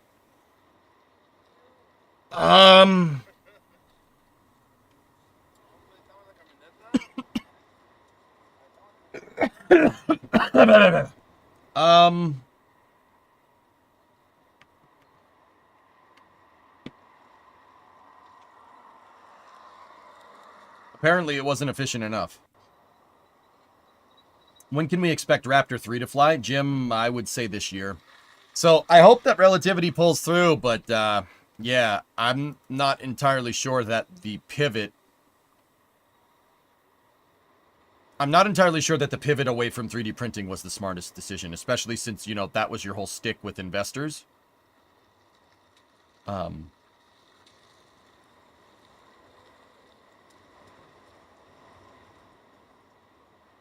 Turns out aluminum tubes are easier and cheaper. Did you hear that Toyota is investing in Interstellar Technologies? No, but that's cool. Firefly, yeah, Firefly has a lunar lander. Yeah, the Blue Ghost. We just talked about that a second ago. It's launching on the 15th. I might be in Texas. Once again, I will tell you what my plans are for Starbase tomorrow. Okay? I'll have the ideas for you tomorrow. Toyota invested $44 million into Interstellar Technologies. Is Interstellar Technologies a company or just Interstellar Technologies in general?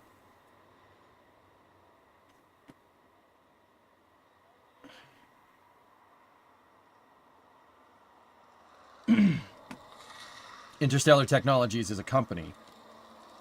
Japan's Interstellar Technologies, woven by Toyota, a Toyota Group research unit, will lead the investor in the current Series F funding round and is expected to provide additional funding in the short to medium term. Interstellar, a privately owned space technology company, is attempting to manufacture a launch vehicle for satellites weighing under 100 kilograms and reduce the cost of accessing space. Oh boy, another small sat launcher.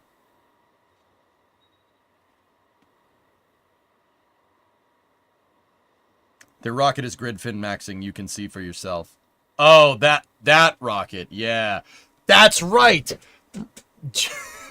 yeah, the grid fin. Here, we saw that. We saw, we saw, here, look.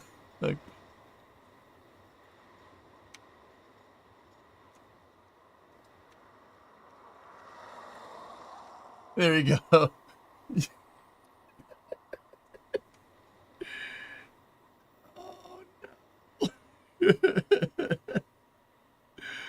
Oh dear. Why so many engines? Easier to make smaller rocket engines than it is to make bigger ones. Toyota does know how to manufacture things very efficiently.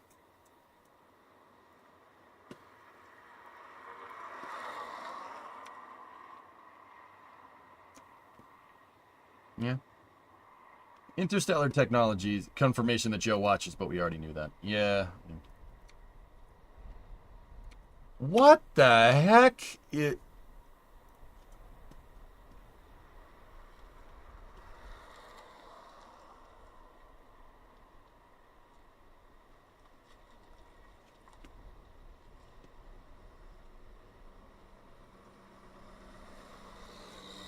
know, I was looking at that and going, yeah, okay, that'll work. But also at the same time,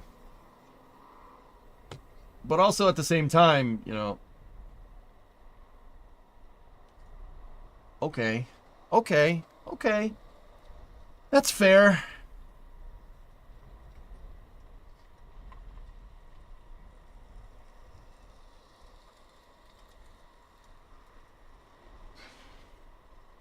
Okay.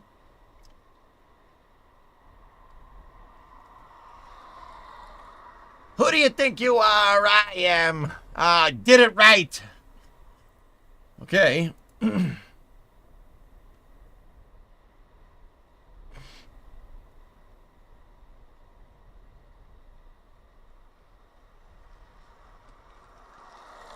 Okay. Less moving parts is cheaper, no?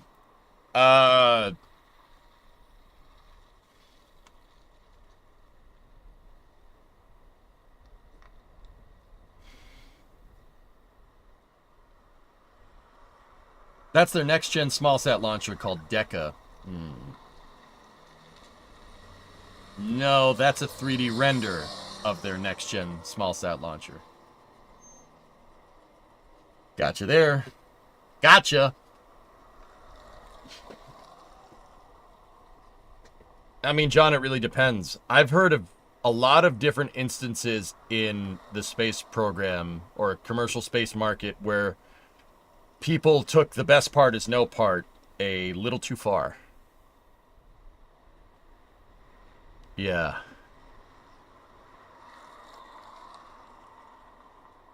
That may or may not have caused explosions for some things. I can't say who or where, but yeah. Okay. All right. So here, this is a shot from RGV aerial here. Of the progress on the OLM. OLM-B.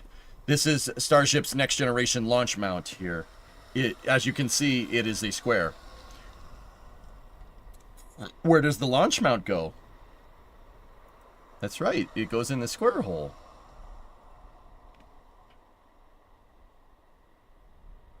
That thing is gigantic, by the way. Look at the dude. Look at the dude sitting right there. This is not a small piece of equipment.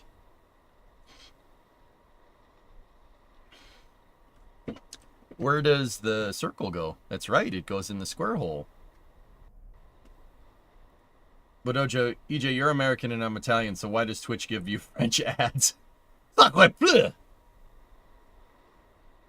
Sacre bleu! Mon Dieu! I remember them installing the cooling top deck. Yeah.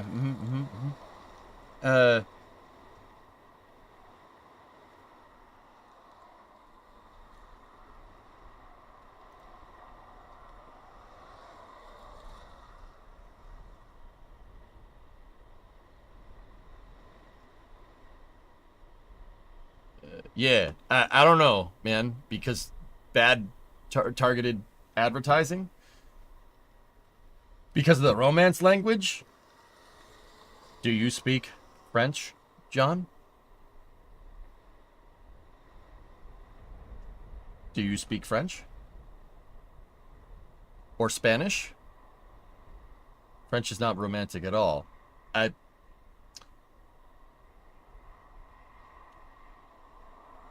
No?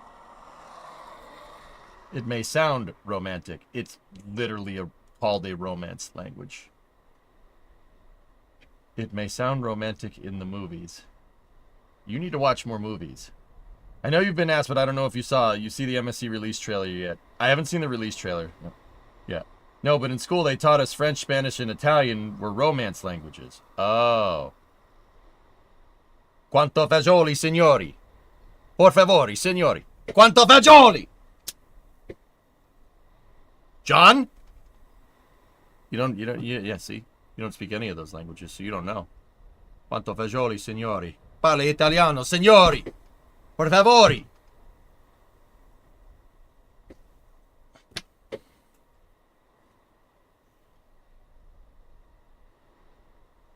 Anybody that speaks Italian just went, what? I speak English badly. Yeah, so do I. Che cosa? Mamma mia. Anyway, Bob, you heard that swearing in French can be like wiping your butt with silica.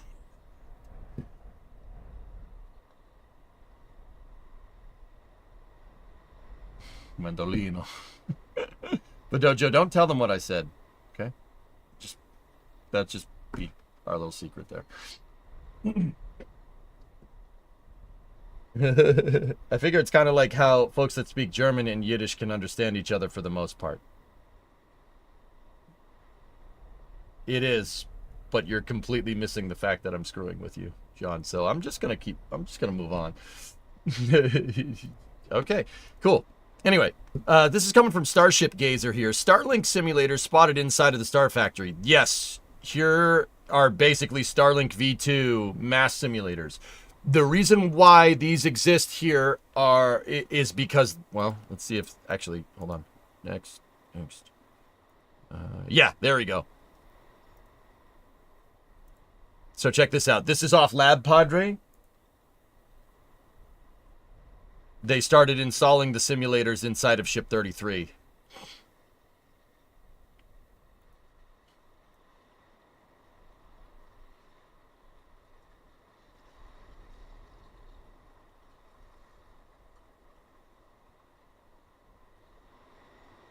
These simulators will be deployed on Flight 7. It looks like a Pez dispenser. You know what I was just thinking, dudes?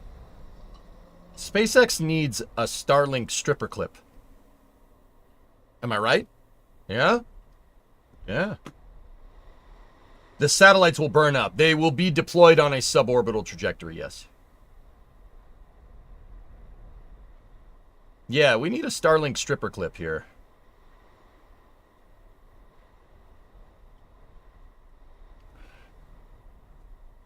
Another Raptor Rudd at McGregor just now could actually see parts of the engine blowing outwards towards the vertical test stand. Really? Really?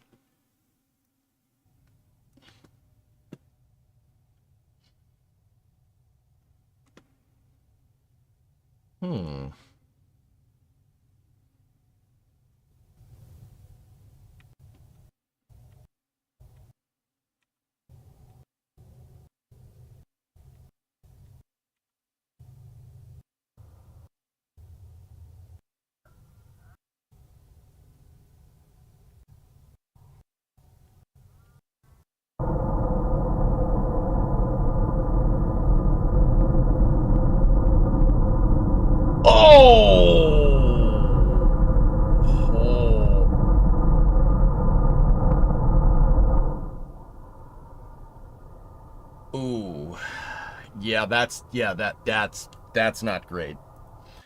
That's not great. This footage is coming from our buddies over at NSF. This is McGregor Live. These are all SpaceX's test stands. As you can see, they just watch like right here. Just, ooh.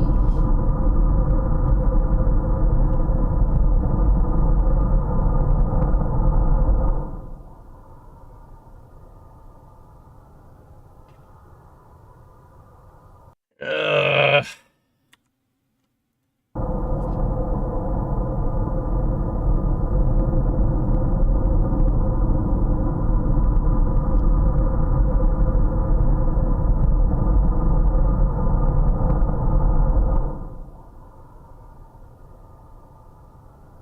Judging by the sparks there, guys, I'm going to go ahead and say that the turbine machinery is probably not having fun at this point.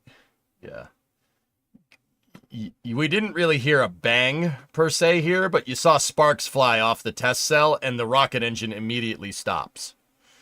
When the rocket engine immediately stops, what's the easy way to explain this? Your fuel pump shut off. In this case, it shut off by deciding it wanted to not be a fuel pump anymore. A rocket engine. Yeah. That very much looks like impeller failure. Or turbine failure. It could be one or the other. Whenever you see sparks fly, like watch. See right there, that wave of sparks? Right there? Yeah. Sparks usually fly when something that's spinning decides it doesn't want to be something that spins anymore.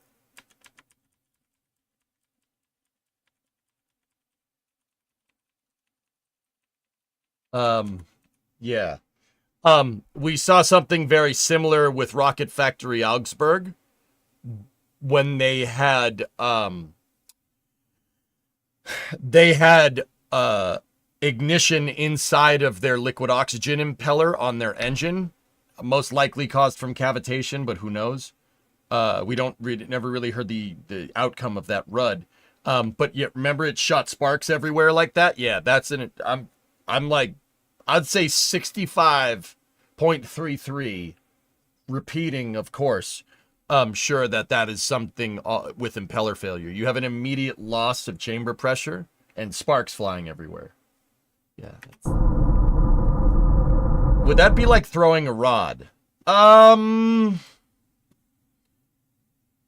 It would be more like spinning a bearing. Yeah. Goalie, that would be like spinning a bearing at like 8,000 RPM. Yeah. Yeah. Raptor's turbo pumps are spinning way faster than that.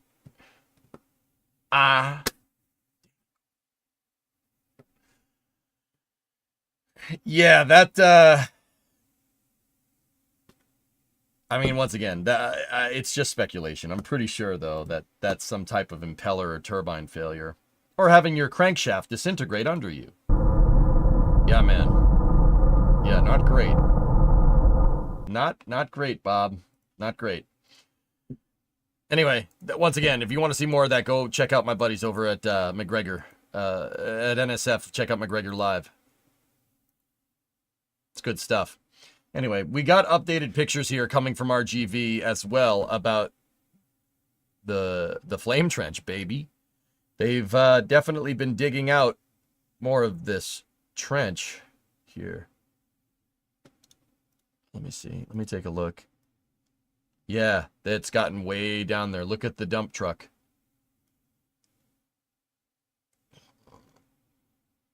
Pile driver. Right here, you got a concrete pouring truck that's filling in the concrete along the commodities line right here. You could see the pipes for fueling oxidizer and methane right there. See those two main lines? Yeah, those are your fueling pipes. Those are coming from the tank farm, per the plans that we know. The square hole, this thing, should end up right around here.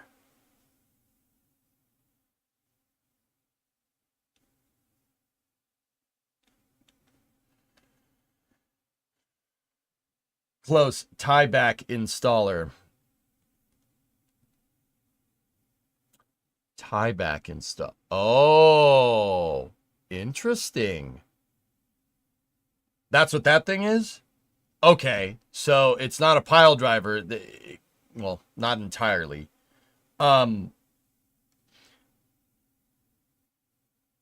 Okay, what could I use as an example? Okay, hold on.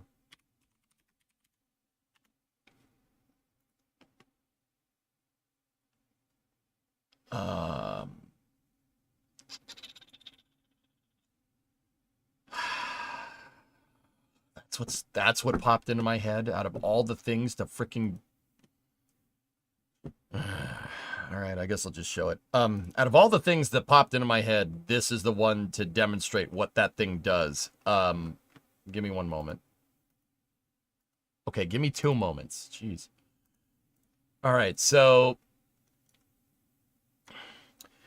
in areas where the water table is high, right? And you have you need something that goes down, like a flame trench or a foundation to a building. What engineers do is they don't drive beams down, right? But say you have your 2 sides of your flame trench here. Obviously, hydraulic pressure is pushing on the outsides of these because there's air right here and there's soil and water here because the water table is low. Like if you're drilling in wetlands, like what SpaceX is doing right now. This is your flame trench, and the hydraulic pressure and pressure from the ground is going to want to make the walls of this trench fall inward on each other. What that machine is designed to do is drill diagonal holes. Like if this is your wall, it's designed to drill a diagonal hole like this and plug. And basically build trusses, not necessarily trusses, it's more like wire that goes this way into the ground that basically anchors it and prevents the walls from moving in on each other. A very similar construction, albeit a little bit sad, was done at the World Trade Center in New York. I don't know why that's the immediate thing that popped into my head, but this is the best thing I can do to show what those look like. The World Trade Center has had a subway station underneath it. I mean, it's still there. They fixed it. But this is the 9/11 Memorial in New York City, and this is in the foundation of where the World Trade Centers once were. To build the World Trade Centers and to make sure that they didn't sink or sag, they needed solid ground to build on. So they basically built a concrete bathtub, right, in the World Trade Center. And they anchored it using the exact same technique to make sure that the walls didn't push in on each other and the buildings sink into the swamp. They fell into the swamp. That's what that machine is doing in that flame trench. It's making these. It's putting these in the wall. And once again, those are there to basically keep the walls from closing in, from falling in on each other from hydraulic pressure. Now, why hydraulic pressure? Well, once again, your water table in the wetlands is very, very high, right?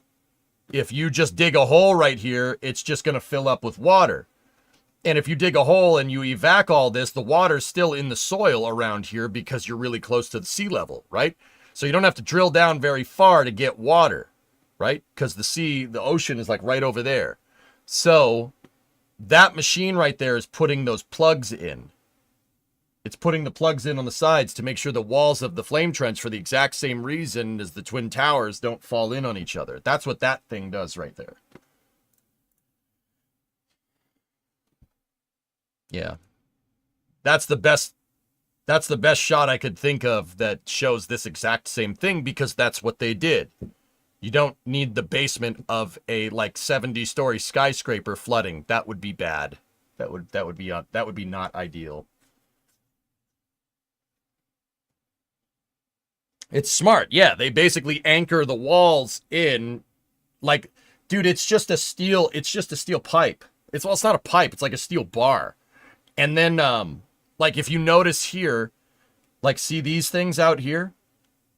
All right, they have a sonnet tube. It's basically a sonnet tube. It's not exactly that, but this goes all the way down. That thing drills in the vertical bore and the diagonal bore meet, and then they put the pipe in, and then they fill it up with concrete.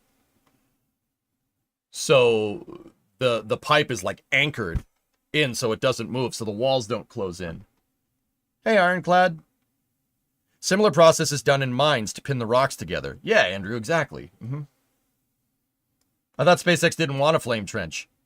Yeah, Zizep, me neither, until they started digging one, dude. Now over here, you have the concrete truck. This is that right there, that's a pumper truck.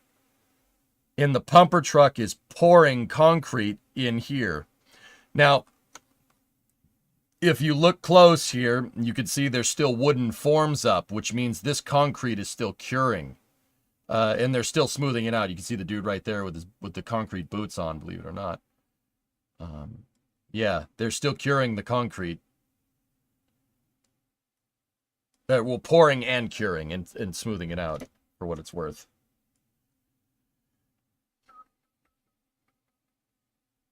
But see all the forms?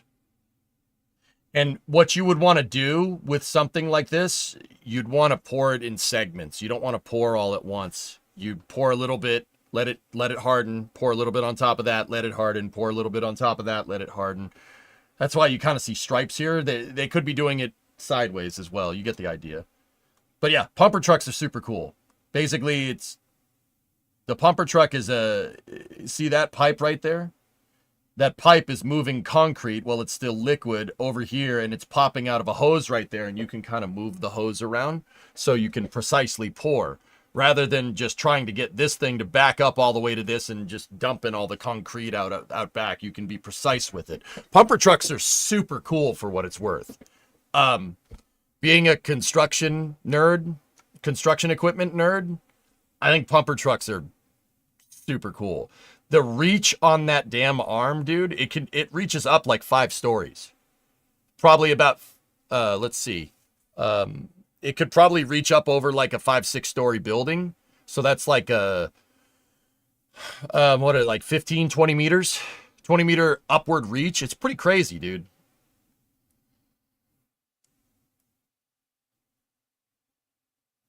This is called a rape. Actually doing this by the St. Laurent River in Montreal for the new jet fuel depository. Oh, sick, man. You sound like Garlic Cat, I sound like a 2.5-year-old. Dude. So, you know what, Garlic Cat? When I was a lot younger, when I was like 5 and 6, I had Tonka trucks. I had trucks. That's what I love doing, and I can't tell you why. I love trucks. I love construction equipment. I don't know what the hell that's about. You could just call me a big freaking stereotype. I mean,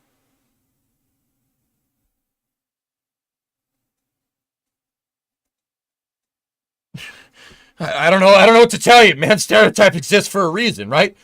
And then I realized that not everybody likes trucks when I got a little bit older, like when you got into middle school and high school. So I kind of stopped talking about trucks, kind of kept that on the down low and started talking about video games. But I will tell you, I always like trucks. I'm more like how I was when I was 5 or 6 with trucks than I was when I was like 16 or 17. Because I was like, oh man, nobody cares about trucks. People are going to think I'm weird. And then I just realized that the reason why I've kind of reverted to that is because I realized that people are going to think I'm weird, whatever, no matter what I do. Because I'm just a weird person. Like, dude, I think this is cool. Like, I think this is sick. Look at that freaking truck right there. That truck's moving enough dirt. That dirt weighs like as much as all of my vehicles combined. It's just pulling that thing right out of there. No problem. No problem. You got a dozer right there with a brush cover, I think. That's designed to smooth out stuff. That's a dozer with a... Actually, I don't really know what that thing is called, but I don't know. I love all this stuff. I think it's super cool. There's your concrete truck. Pumper truck, excavator. Dude, this is sick. I could watch, dude, if I had like a chair, like if I had like a picnic table and a chair and an umbrella, I could sit here and watch this all day. I don't know what it is. Have you ever watched okay, this is going to sound dumb. Have you ever watched a construction site? Like, I'm weird, so I've done this. Like, you ever just watch stuff get made? It's hypnotic. I don't know what the heck that's about. Like,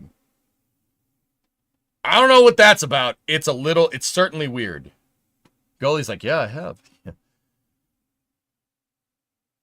Yeah, to see just all the stuff get put together, dude, it's wild. Like, the other thing is, like, look at the two generators right there. You know those two things have enough power to power, like, a small town, right? Those two generators right there, the big ones on the trailer, yeah, those are very, very big generators. That looks like a track loader. This thing over here? Yeah, maybe. There's a skyscraper construction in front of where I live. I easily get distracted watching it. Dude, I don't know what that's about. Watching something get made, like watching a construction site, it's like watching an ant colony. You're just like, this is sick, you know? Like, could have been your oiler. Maybe when I retire, goalie. I'd be down for an EJ Watches Work Sites podcast. Couple of lawn chairs and some beverages would be pretty chill. Dude, I'd do it. I'd do it, Urban. Oh, I'd do it too. Or, you know what, Urban? Let's shift gears a little bit. Let's shift gears. How about you and I, we go to the Ford factory in Cologne, maybe, and we stream watching a car get made down the assembly line. How about we do that? Why don't we do that? We should do that. We should do that. We should do that. Tom Brady could do that. Tom Brady could do that. Just saying. Deep factory tours. That would be sick. I would maybe like construction stuff, but your family was always close to planes, copters, spacecraft, so I'm a space nerd and didn't know much about construction. That's a shame, Yuri. There is some disgustingly cool Russian construction equipment out there. We should do that, Urban. That's a really good idea. It's a really good idea. We should do that. I bet we could get that done pretty easily. You give me a window and I'll make some calls. Okay. Okay. Yeah, Grizzly Adams had a beard. Grizzly Adams did have a beard.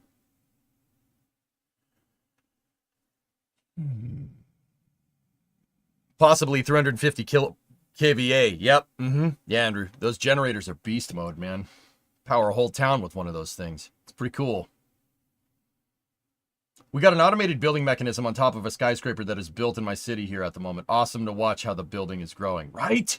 Dude, it like, Yuri, you were saying, you know, you're always like planes, copters and stuff. And I like all that too. I love construction equipment, but more importantly, I like watching construction equipment build spaceports.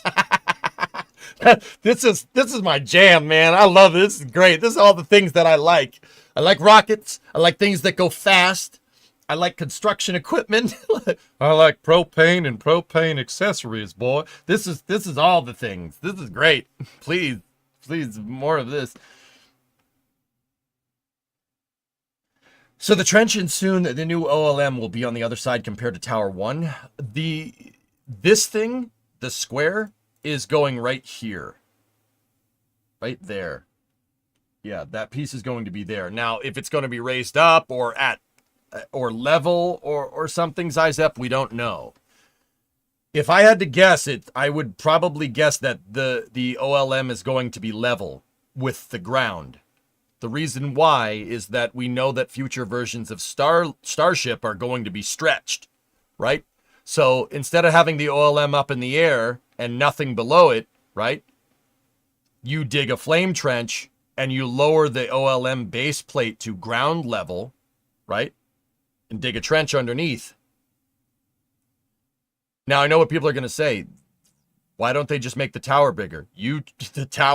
The tower is very complicated. Stage 0. It's very complicated. This is a way to do this, because you got to build another pad anyway. This is a way to do it and not redesign the tower. Make sense?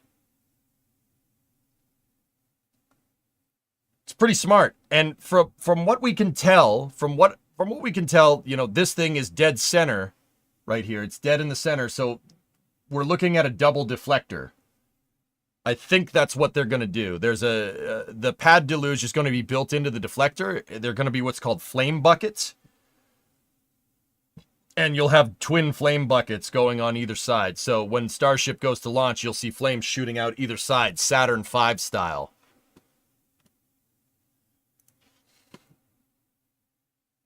Why in that spot?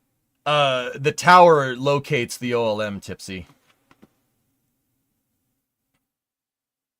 Go to the Rio Tinto Cooper mine in Salt Lake City for big toy. Yeah. I like industrial, and I like industrial equipment. I like industrial equipment, boy. This is another RGV here. Yeah, see, there's the trench. It's behind my melon.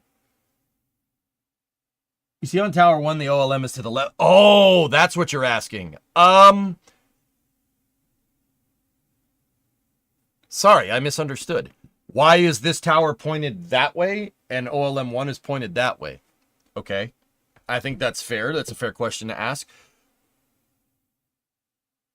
If this tower was pointed this way in the same direction, what does the rocket have to fly over to get back to the tower?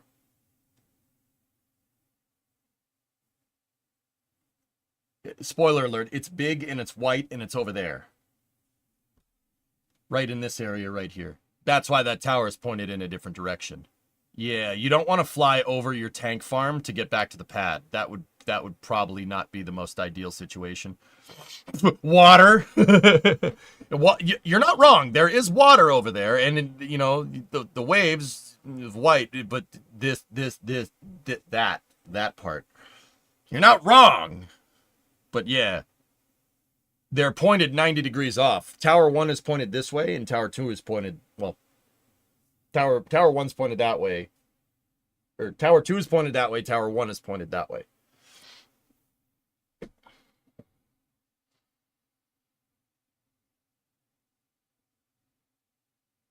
There's snow out there somewhere, way over there. Yeah, if you squint really, really hard. Mm-hmm.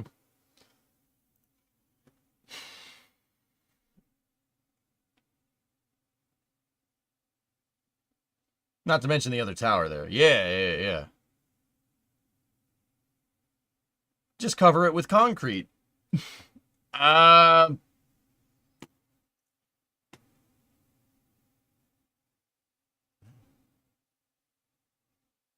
was a kid on the airfield, there was an old abandoned construction equipment and airfield equipment. People climb them, I feel. From construction, I like massive things that just look cool. Yeah, the Belaz, man. Those things are sick. It's a big boy. That's the big boy dump truck. That is the Bolshoi dump truck. Those things are great. We have something like that too. It's a what's the name of the Caterpillar mining truck? The big one, guys. That's like 2 stories tall. It's like a Cat 330 something or other. I forget the name. Build a roof.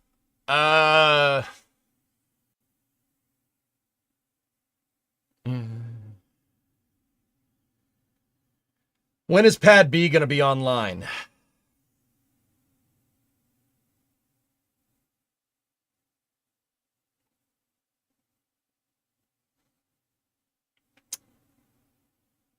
$797. Thanks, Sentatus. Yeah, the Cat 797.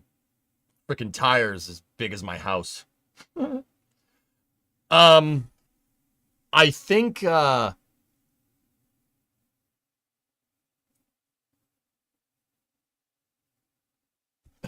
we're a little ways out, judging by these pictures here.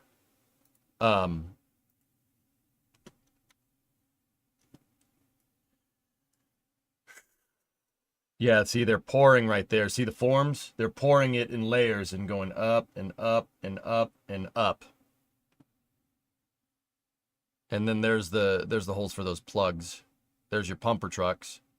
Got 2 excavators over there. A little truck. Got some cranes. God, I love this.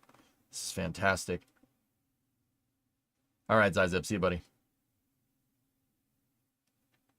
I was originally thinking mid-2025, but after seeing the progress slowing down on construction on some of the hardware for Pad B, I think it'll be even later in the year. Jake, I would have, 2 or 3 months ago, I would have told you now. But yeah, so first of all, that trench is way deeper than that other picture. Discovery, Really, go at throttle up. than this other picture really kind of shows. This 3/4 shot from RGV. Hey, Santatos. Heading down to LA to cover the fires. We'll send flame nudes. Oh, please be safe, dude. I mean, I don't need to tell you, but don't do anything dumb, okay? That Palisades fire is no joke. I mean, dude, it's going from like Santa Monica all the way up to Malibu. That's a lot. Dude. I've driven through there. We drove up there during Route 154, guys. If we go back and look at the Route 154 footage, we drove up PCH in the 97. That's the area that's on fire. It's not good. Yeah, there's like a bunch of different fires going on. Done lots, will do. Haven't seen something jump up like this since the Napa fires in 17, and there was no fun to be of. Much love. All right, man. I know you know what you're doing. Just don't do anything dumb. You know what I'm saying? Keep you in my thoughts, buddy. Yeah, guys, if you have a forest fire, okay. Let me explain. The reason why this forest fire got extremely, like, spread extremely quick. One, it's dry. It's very dry. It happens. California's, at one point, it was a desert, so it gets dry. That's a thing. We have irrigated California to the point that you wouldn't know that by looking at it, believe it or not. If you go up to Palmdale, California, and you go into the high desert, that's what the Los Angeles basin looked like before there was a city there. It was a desert. Not a lot of people understand this. Okay? So it's an inherently dry area. I mean, stuff in the American Southwest like that just doesn't, it's just a low humidity environment. So when you have a low humidity environment, stuff dries out. It happens. It's the desert. Okay? That doesn't mean deserts can't encounter humidity. I understand this, right? If you have wind blowing over a fire, what it's going to do is stoke said fire, okay? And that's going to make the fire spread. It's going to make the fire more powerful. Why? Why is that? Well, if the wind is blowing over the fire, right, it's inadvertently creating induction, okay? So what happens if you have like a match and you, right? Or, well, not even a match, like you have a torch, right? And you blow on it, it's going to stoke it a little bit. If you have a wood burning stove, you stoke it with the blower, right? I don't know what that's called. Sorry, I'm from the city.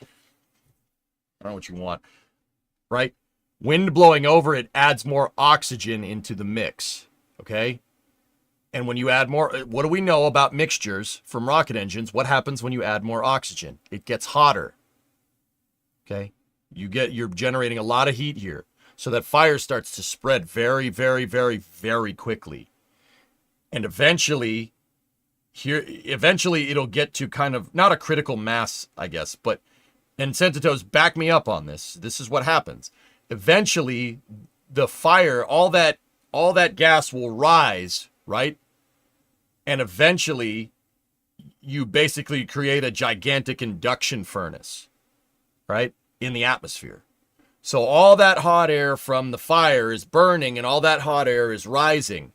And when that hot air rises, it creates vacuum over the point of burn.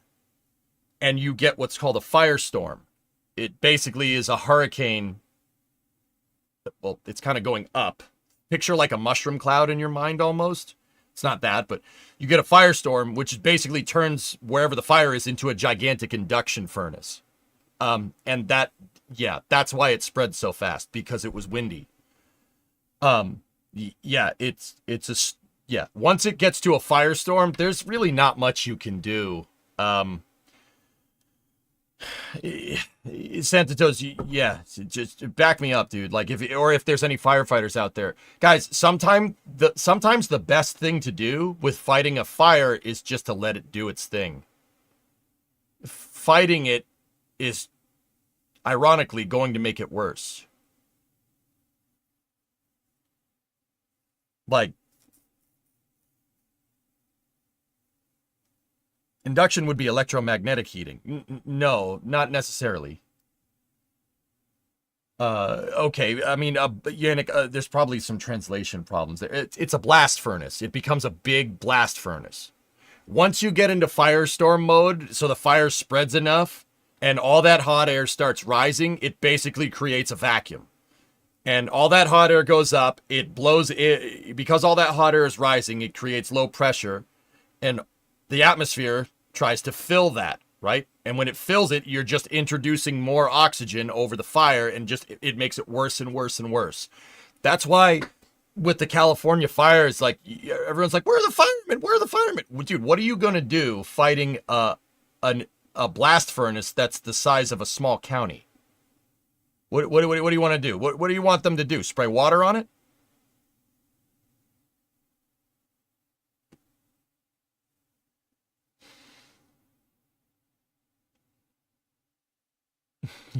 How are you going to spray water on something that's like 5 or 6 kilometers wide? What is that going to do? The best thing that you can do at that point is contain. And that's it. Could you start cutting trees so the fire doesn't have everything to burn? That's what they do, Thousand. They create what's called fire breaks. And that helps contain the fire. That's all you can do. Once it reaches firestorm, you're screwed. Like, there's nothing you can do. Just make sure everybody's out, and then make breaks, and that's it. Yeah, until the winds go away, there's no stopping this thing, man. That's how we lost the Granite Mountain Boys, yeah. Mm-hmm. Don't they sometimes do that at KSC? What do you mean? You can get out of ahead of the fire and drop fire retardants around structures to make them more fire resistant. Yeah, exactly. It's just kind of containing. It's containment at that point. Yeah.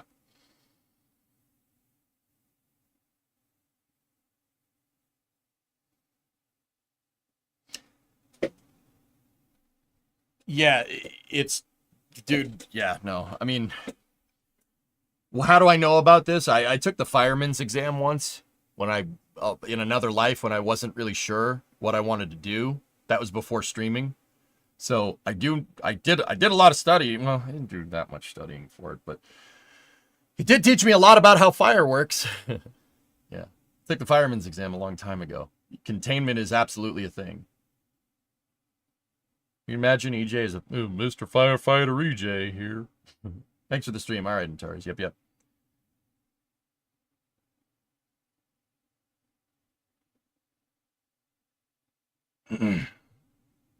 We actually fought a fire with air tankers at Vandenberg in 2016 and helped save a couple launch pads. Really, Ninja Dan? That's awesome, dude. Cool. Dumb question. Couldn't you just make a big movable structure, convert cover in thermal protection system tiles? I guess 1,000. It's probably a little more complicated than that. It's fortunate that I got to be in the cockpit, but I couldn't film anything. That's cool, Dan. Neat. Protect buildings behind the wall. 1,000. Here's your problem, okay? Remember, firestorm. All that hot air is rising, and it's stoking. It's a big blast furnace. So all that hot air rises. So you put your tiles down, right? And the fire. Put your tiles out in front of the fire. The fire's going up like this, right? And yeah, that might stop ashes from momentarily being like under whatever's there, right? But what happens is those ashes get pulled way up into the upper atmosphere, and then they rain down somewhere else. And then the wind is blowing from the back end. So thermal tiles out in front would be like standing at the Colorado River and being like, I'm going to dam this up. Here, throw this rock in there. Okay, it's dammed. You're not closing the floodgates, dude. Have we spoken about starships? I had to drop out for a bit. Yeah, we're talking about how firestorms happen. Yeah, it sucks, and I just hope people don't get hurt.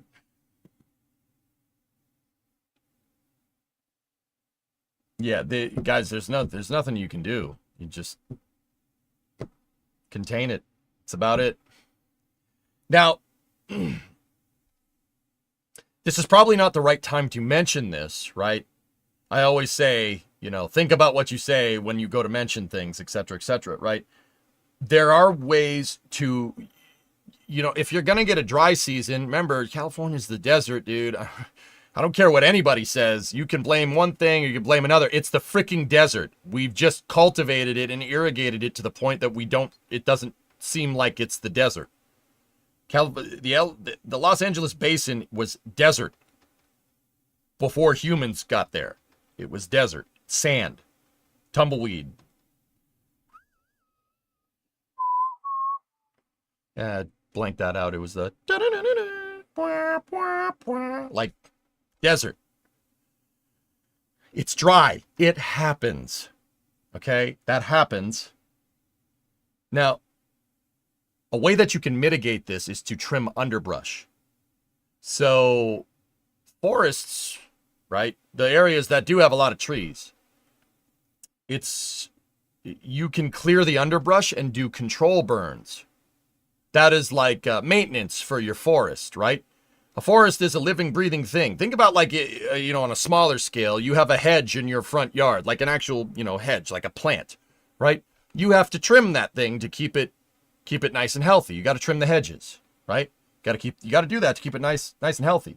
Certain plants and certain ecosystems do require some limited human intervention to stay that way if we want to maintain that ecosystem as we know it. This is the reason why Smokey the Bear and the National Park Service Discovery, go at throttle up.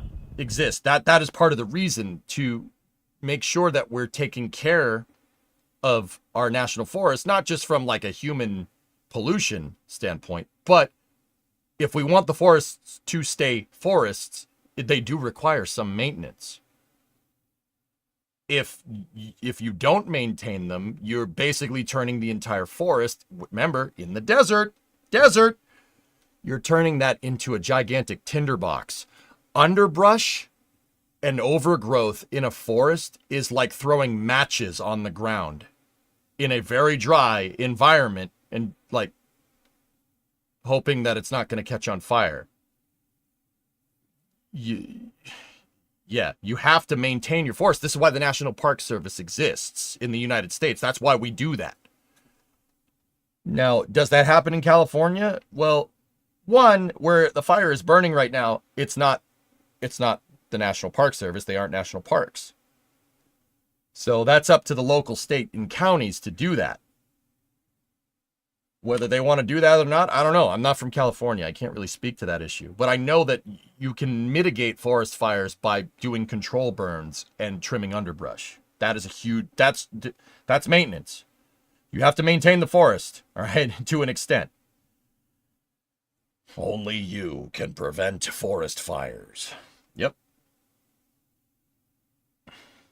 California doesn't really do that. Tree huggers complain if you clear any brush. Yeah, Lord Gugu, I've heard about that. I don't know if I don't live in California. I don't live there, so I'm not gonna sit here in Massachusetts and be like, you don't trim your forests. I guarantee you, if we had that problem here, the same kind of crap would happen, Like, and that's what I mean about like it not being the most ideal time to bring this up, but for the people that are curious, like, how does this happen? How does this happen? How does this happen? You can't ever prevent something like this from happening fully. You never know unless we want to cut down every single freaking tree, which we kind of need those for that whole, photosynthesis thing. That's kind of important. That whole, trees make oxygen so we can breathe thing. Don't want to do that. So you have to maintain them. You lived here most of your life. Well, there you go. Yeah. I mean, Joe, you've covered wildfires here in North Carolina in 2023. They're no joke. It's scary stuff, dude. Literally walls of fire. Like straight up walls of fire. I've never seen it in person, dude. I've only seen pictures, but I know enough about fires to know that's scary. Like, it looks like hell on Earth. Like, hell personified, for sure. It's also worth noting that if we clear the hills of dry brush too much, the hills turn into mudslides when it rains. Symbiotic relationships with your environment is always been the most sustainable pathway forward. You don't want to trim down all the trees, but you also don't want to fern gully yourself and just let it grow and do its thing, because if it does, Mother Nature will do it for you. If you don't trim the hedges, nature will find a way to do it. And we're seeing the fruits of that labor in California, I think. But I don't know. I ain't from there. I'm not going to sit here and turn my nose up at it. There are people out there in the middle of a really, really bad disaster. So, now's not the time to do that. Yeah, Voodoo Raider, right? Dude, have you seen some of the... Guys, some of the video that's coming out of the Palisades is scary. Scary is what comes to mind. Flying past the flames the size of houses makes your hair stand up. It's a force to be reckoned with, right? Right?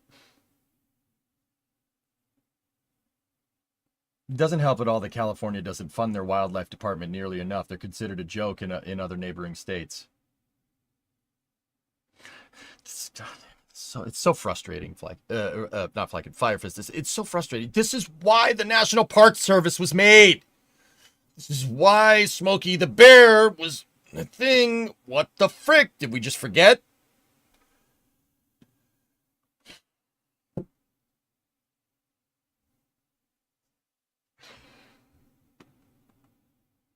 Cal Fire? Cal Fire's cool. They have a 747. It's pretty sweet.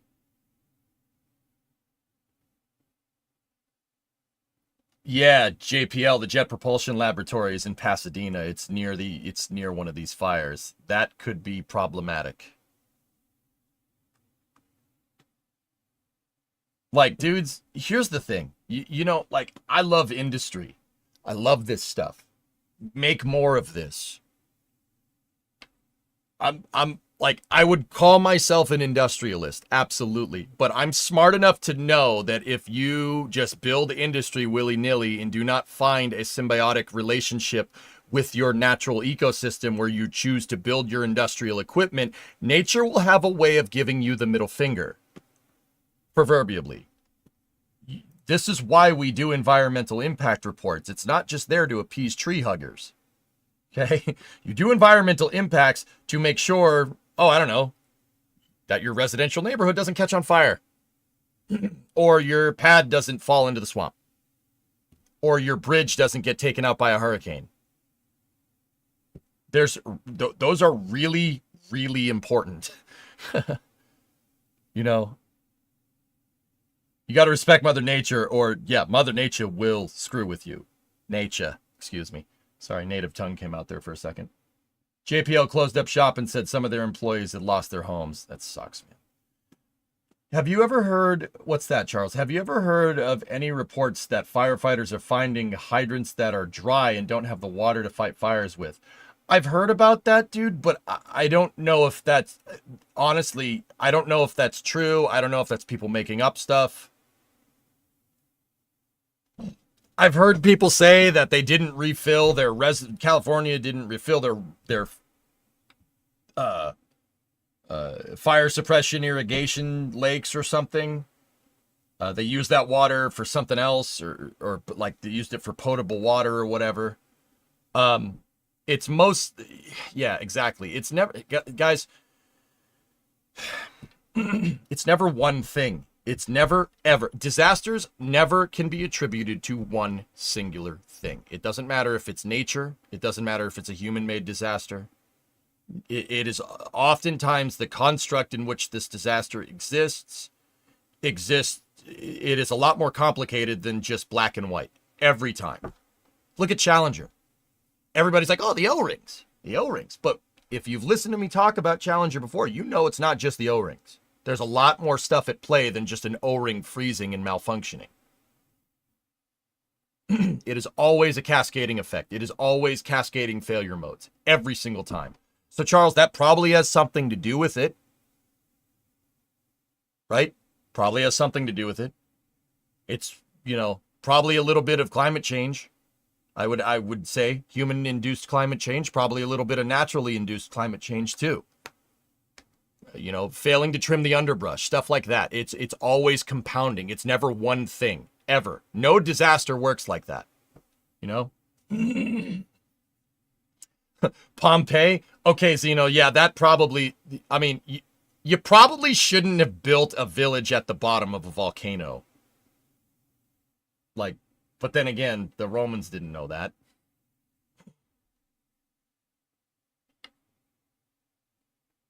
It's just like Swiss cheese. When all the holes line up, something's going to happen. There you go, James. Every time. I wonder how many power substations are affected by these fires. I don't know, man. It's hard to say. Speaking of cascading effects, apparently there's a problem going on with the water in Richmond, Virginia, where a city pump room flooded after a power outage, thus took down the management computers. And now the neighboring counties are struggling to supply water to Richmond. Are there any fail-safes to our infrastructure?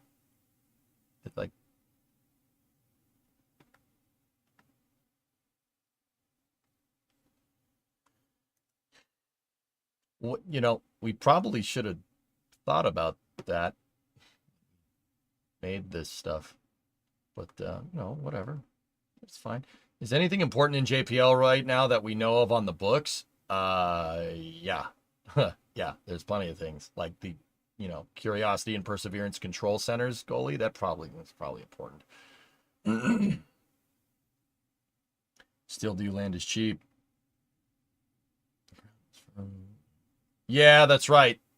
They still do. Land is cheap there. Yeah, that's, Pilot, I've been there. I've seen it. I've seen, the Amalfi Coast and stuff, and, around Naples, around where Pompeii is. It's, it is beautiful. I will say it's a very beautiful part of the world. No return on investment on redundant systems. Yeah, public infrastructure isn't really designed for return on investment. But, Okay. You don't want to know the answer to that question. David, I know the answer to that question, guys. It was kind of rhetorical. The answer is no. Do they have a backup place for commanding JPL probes? I don't know, Joe. Probably. Tell that to all the for-profit energy companies out there. Yeah.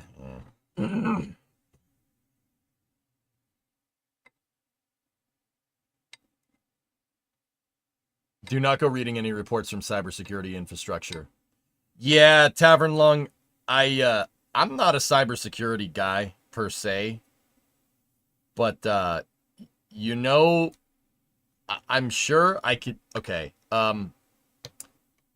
Did you guys ever watch Mark Zuckerberg testify to Congress about Facebook and technology and stuff like that? Did you guys ever watch that? I forget when that testimony was. It was probably like 4 or 5 years ago.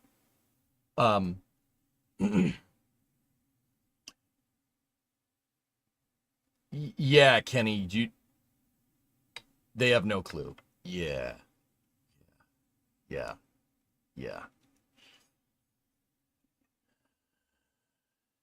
It's not about Ryzen. It's not about Mark Zuckerberg's his outlook on things, right? But it's very clear that the people that are in charge of cybersecurity don't really understand what cybersecurity is.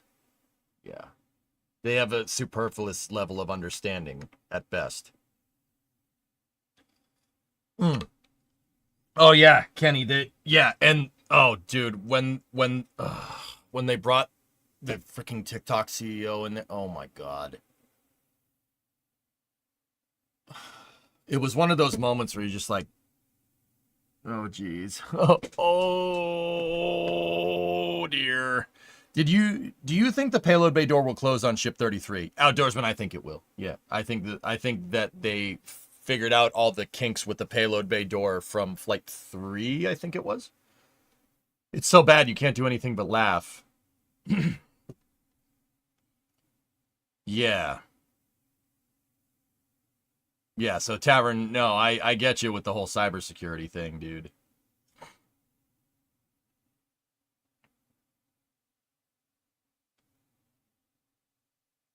You know, it's just it's very interesting how like even in the space program, dudes, like you know, you see competitors just come up with a rocket design that just looks exactly like something we've made over here.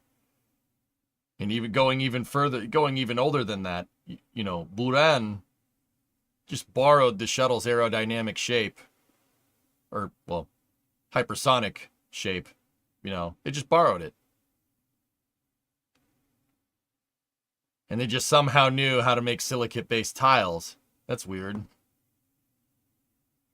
Yeah, wonder how they figured that out. Yeah, Tessa. Yeah, it was the same people that legislated DMCA and stuff. You're just like, wow, you guys really don't know what you're talking about, do you? Like, dude, I'm not a software guy. Like, I don't know. I'm not that well versed in that kind of stuff. Like, nor am I with cybersecurity, but I know enough about computers to know that these people have no idea what they're saying.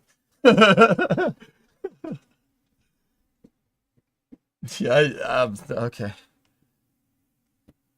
Public infrastructure does not give returns on investments, not directly. Exactly, Yannick. That's why I'm always pro infrastructure. Like, look at how we play workers.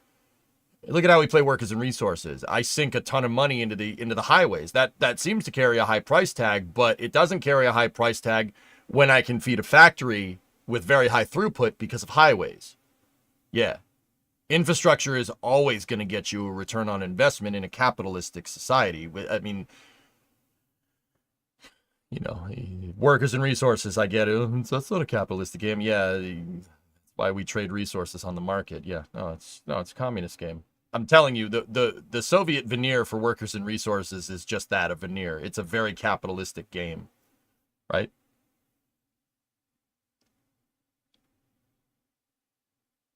Buran boosters look quite nice. Zeniths are very good design, Ryzen.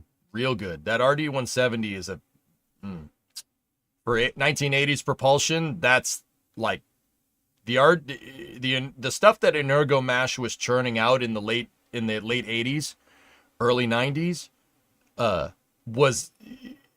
Like, RD-180s and RD-170s to the 1980s is what Raptor 3 is to the 20-teens. Or the 2020s, excuse me. I forgot what decade it was. Sorry, COVID.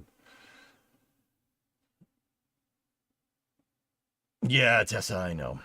Let's not go down that path anymore, dude.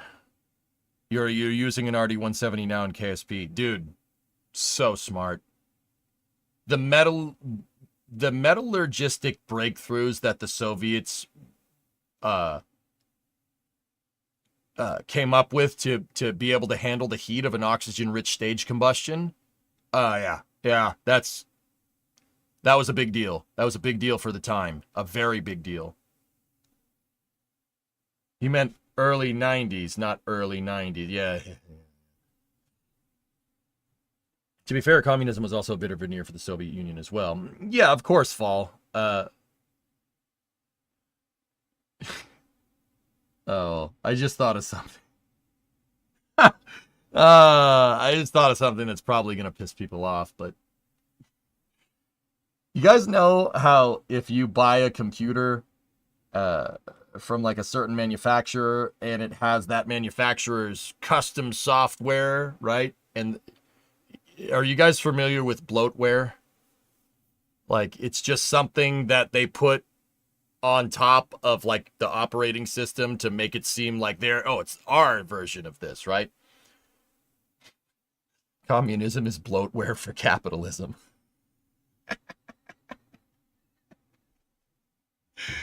Oh, I'm breaking my own rules. I'm sorry. Oh, God. It's true. The more you think about it, the worse it gets. Ah! Dell, yeah. It's just bloatware. jeez. It's so screwed up. I'm sorry, guys. I'm sorry. This space news went kind of... I'm stealing that. New cars be like, oh, it's too real, dude. Yeah, no, I'm not above my own rules, David. That's always been my rule. If somebody just said that in chat, I would have had them timed out. So I'll time myself out and we'll change the subject.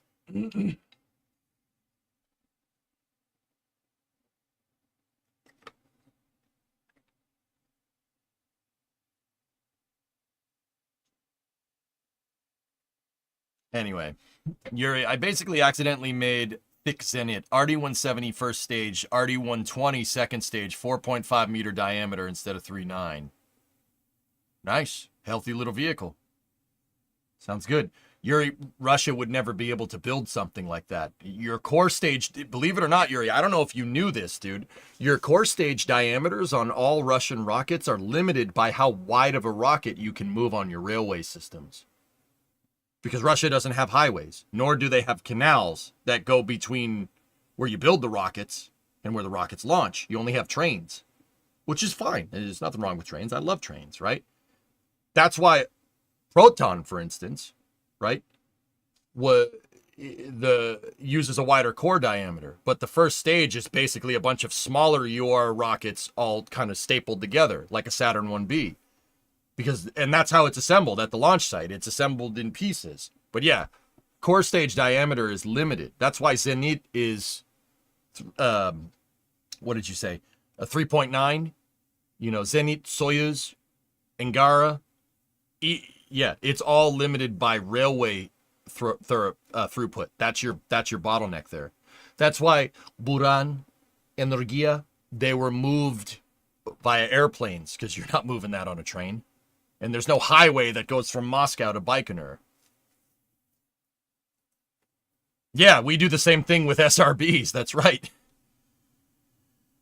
Isn't it very hard for Russia to build highways in their climate? Yes, Rico, absolutely. Russia has to deal with permafrost, which is why railroad tracks make sense and highways really don't. Yeah, permafrost is a big problem.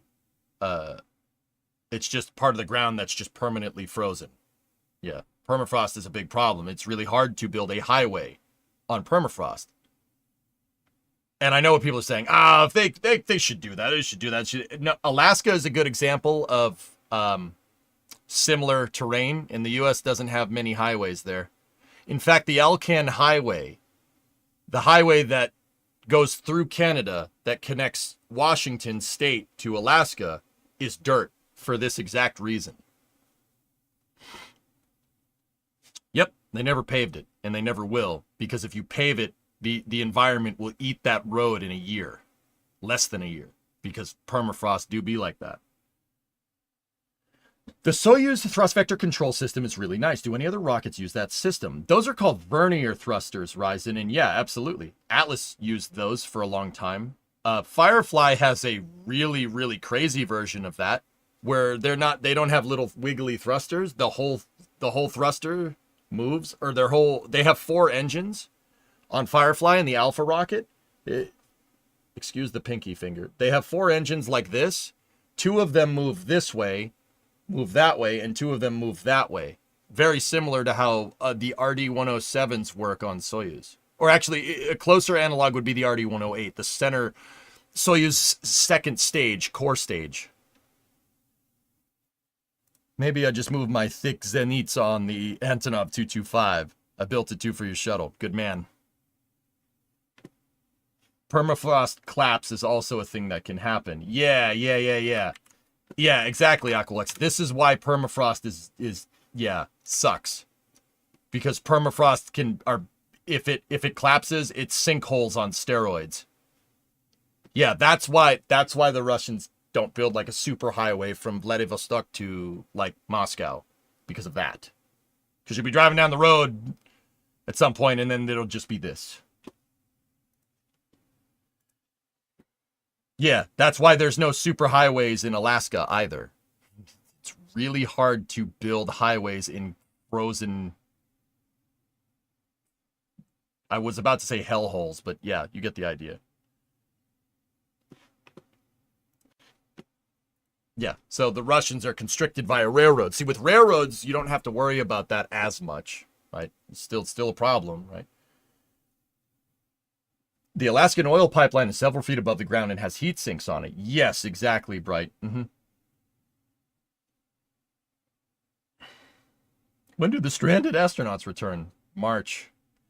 But Ojo, a strange question about a doubt that came to me last night. In your opinion today, would the power of a Threadripper be able to manage the onboard computer of a super heavy vehicle like Starship, SLS, or New Glenn? No, Bodojo. No, it would not. Okay. This it might be able to.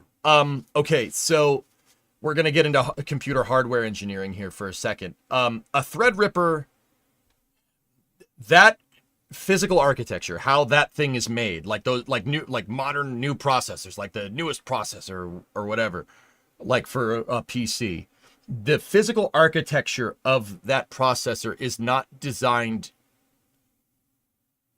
I mean, maybe it probably could, to be honest with you, but there's a difference between like the computer processors that go on spacecraft and the processors that go on, like that you put in your computer. Could you make it run it? Yeah, sure. But you'd have to worry about other things. Could it run it? Yeah, probably. You have to worry about other things like bit flipping. Bit flipping is a big problem in space. Basically, radiation will rewrite the code. It'll flip a bit because electromagnetic fields do that, or radiation, I should say.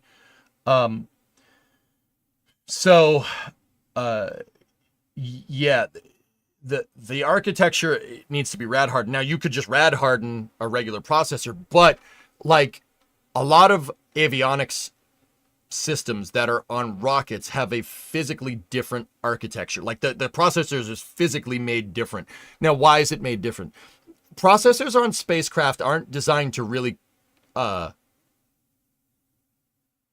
guess the right way to say it would be extremely high processing power, but extremely low memory. I guess that would be the right way to say it.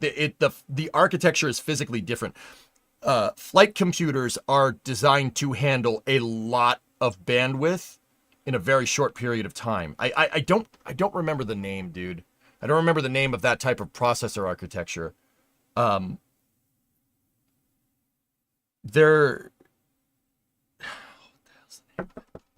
I forget. Long story short, yeah, Bodojo, probably, but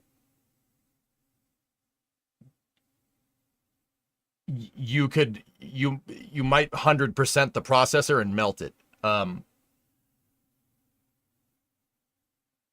What the heck is the name of that processor? I had somebody explain it to me one time.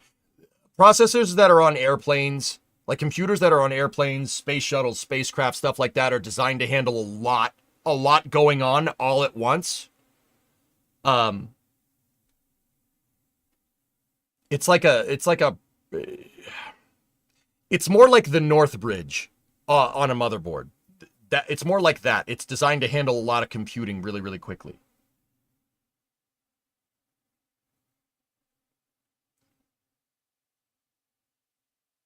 Yeah, the processor is physically built different. It's optimized around like bandwidth of processing, not just straight clock speed. I don't know enough about hardware engineering to explain it right. Now, Bodojo, with all that being said, want to know what Falcon 9 runs? Falcon 9's guidance system is Unix-based, believe it or not. It's Unix-based. And the processors on Falcon 9 are Core 2 Duos. Off the shelf. They're dual-core processors that are running in RAID. Yep. SpaceX overcame the problem of bit flipping by running processors in RAID. As far as I was about to say, as far as I know, that's the first time that's happened, but no, the space shuttle did that too. The space shuttle had pentuple redundant onboard computers. Yeah, five-fold redundant processor on the space shuttle. Yeah. SpaceX basically took dual cores and ran them in RAID, and Yeah, that worked. I don't know if they still do that anymore. They might. Yeah, yeah, it's just running in RAID. So anybody that knows anything about running in RAID, right? You have 3 processors that are designed to do the exact same thing, right? And if one of them detects a difference between the other 2, it's used as a check. So if a bit flips on one processor, the other 2 go, oh, nope, that bit flipped, and they flip it back. They run in RAID. Yeah, that was SpaceX's avionics solution for not making like a rad hardened, for not buying that other type of processor that I'm telling you about. I'm blanking on the name, guys. Sorry about that. Yeah, Hokie, I learned that from that AMA. Yep. Yeah, the Space Shuttle and Orion do the same thing. That's right, Rev. Yeah, the Space Shuttle was the first to do it as far as I can tell. Yeah, the Space Shuttle had pentuple redundant flight computers. And it was coded in HAL-S, which is a military avionics code, I think.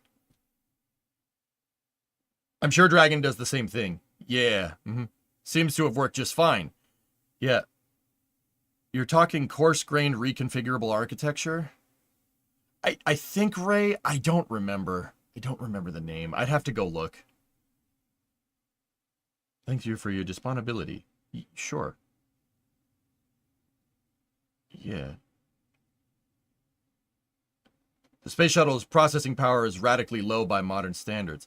Stolfar, yeah, you're right. But the interesting thing is that you don't need a lot of processing power to fly a spacecraft. Seriously, you don't need a lot of processing power. You need bandwidth, as far as from what I understand. I don't know, Hokie. That's not the name, but anyway, most of the chips out there that go on satellites probes are running on IBM Power PC architecture from the 90s. Same stuff that was in the G3 and G4 Max. That sounds right, Tessa, but I don't know. That's not the name. Enroy was telling me about this one time. If you guys watch racing, Enroy, he was describing processor architecture to me. Man, that conversation was like 5 years ago.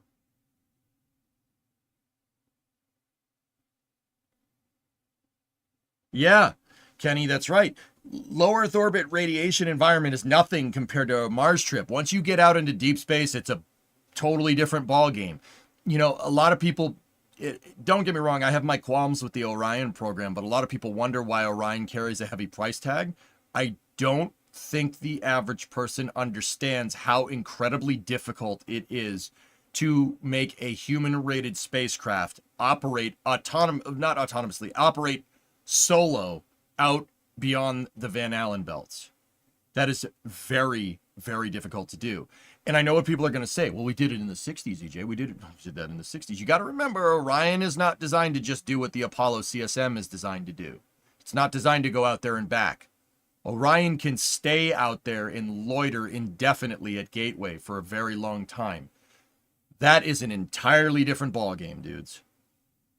An entirely different ballgame. It is, that's really complicated to make that happen. That's part of the reason why Orion has taken so long. The other reason is that they don't give it anything to do. Yeah, I mean, but that's, you've heard me talk about that before. Redundant processing is actually fairly standard in aerospace, so the level of redundancy is amplified in space applications. Actually, can you guess which aircraft first flew with redundant flight computers for dependable fly-by-wire? It was a highly modified A7 or F8 Aquilux. NASA used it as a test bed. I forget the name. I'm blanking on it. And if it wasn't that, the F-16, most likely. Yeah, kind of, Tessa, yeah. Rev, you wish we could remember more details about it, but your dad works at a chip plant, and they pretty much have a monopoly on the rad-hardened chips. Stuff he works on goes pretty much in every spacecraft out there. Oh, the Arrow. Ah, yeah.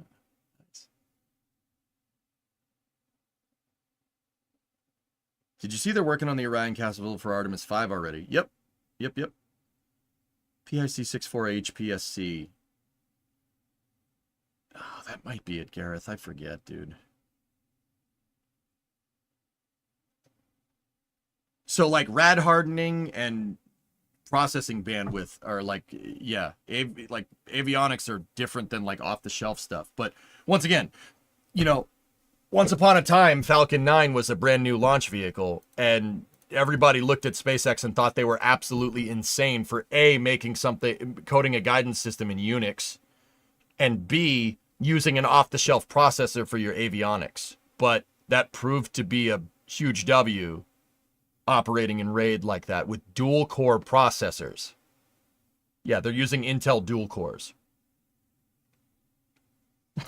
All right. What year is it? Oh, nice. I never caught you live before. What's up, Minx? You've never caught me live? I stream like 10 hours a day. How do you never catch me? Well, there's that whole other side of the world thing, and I'm going to assume that that's that. So throw them in a computer. What hand could we play? We talking Minesweeper, Oregon Trail, Roller Coaster Tycoon? You could probably play RCT on those, but you got to keep in mind that the codes for them would never, the code that it's made for them goalies would not jive well. You know, you can't. It would be like taking a Coyote 5.0 Ford engine and then somehow trying to hook it to an LS computer, like a Chevy computer control for an LS. Like that's not. I mean, I'm sure, you know what, dude? I'm sure someone's done it. To be honest, I'm sure somebody's done it, but that does, you know, LSs have 1 cam. Coyote engines have 2. Yeah, you're talking about a very different architecture here. I'm bad at checking Twitch. I usually catch the VODs on YouTube. No problem, things. It's all good. It's all good. Thank you for watching. I do appreciate it. Hi, by the way. Oh, excuse me.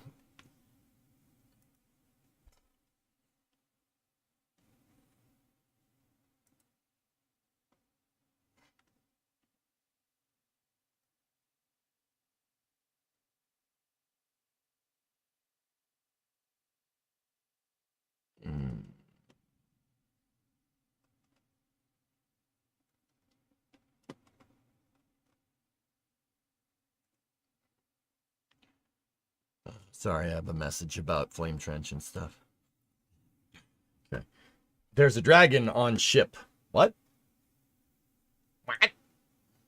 We're trying something different. We're having our hosts... What?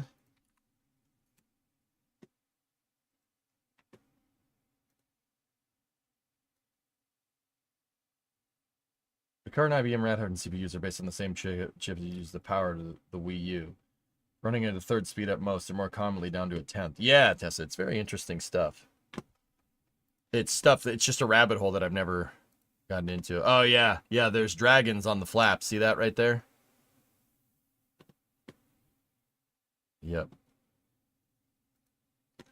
What is this NSF thing? We are trying something different. We have our hosts speaking to you in their native language. So if you know Spanish or German or English, or just want to listen to ambient sounds, choose Klingon. You now have your choice.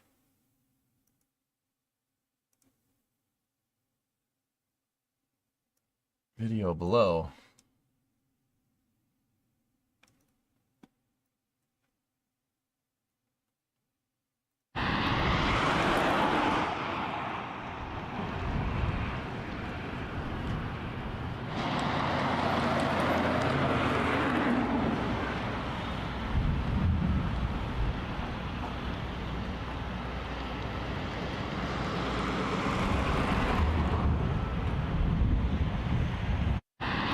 I don't hear any language. The YouTube video, I'm guessing, and not the X video. The X video? I'll go to YouTube.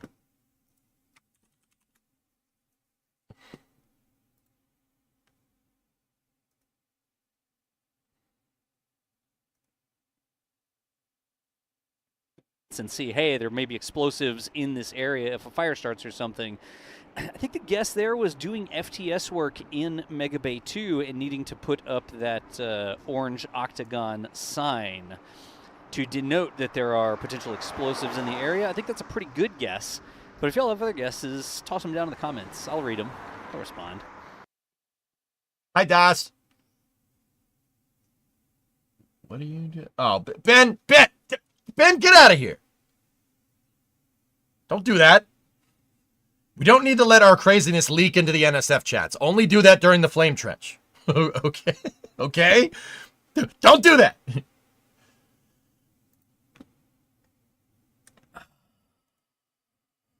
Where do you do this? It's not the subtitle. Hey, why does he have subtitles? Oh, I can't understand you.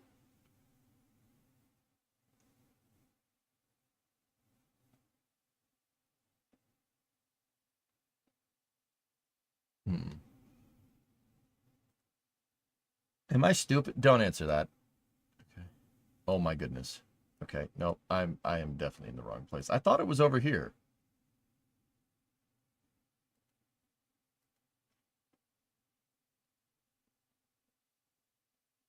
I don't think it works during the premiere. Oh.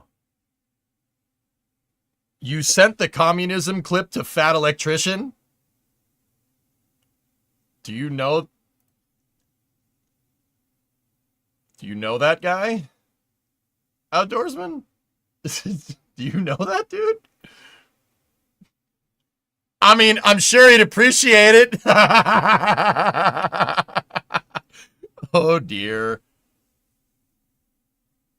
I thought you might have found that interesting. I was thinking about talking to some mod creators to see if someone would want to mod the early star motors. Oh. Interesting. Check last. Okay. Okay.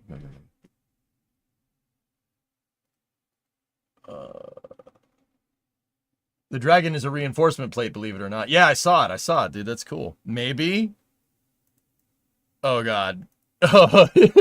Well, Outdoorsman, tell him I watch. And his video about Carlos Hathcock is amazing, by the way. Yeah. Yeah. Good stuff. Good stuff. Also, don't touch the boats.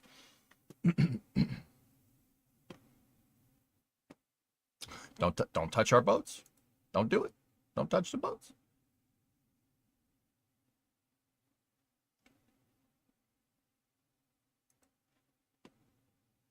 You might need to see your last message. I was continuing it. That's why I got a little confused. I found out you had interesting family ties, Sunfuse.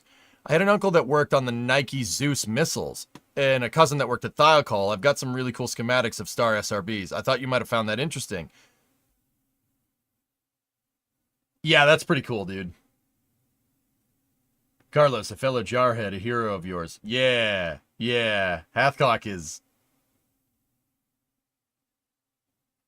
That man is discipline incarnate.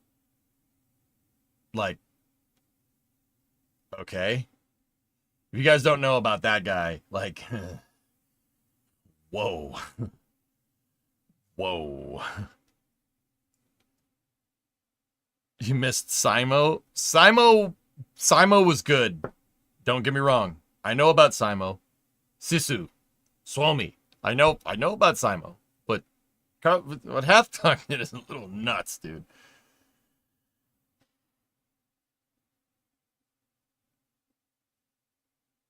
Yeah, go watch Fat Electrician's video about him. Crazy. So, dude, this stuff, like, I'm amazed a movie has never been made about this dude. Yeah, it's crazy. But that's cool that NSF is doing other languages. That's awesome. Good stuff. His Simo video is fantastic. Yeah, absolutely. Good stuff.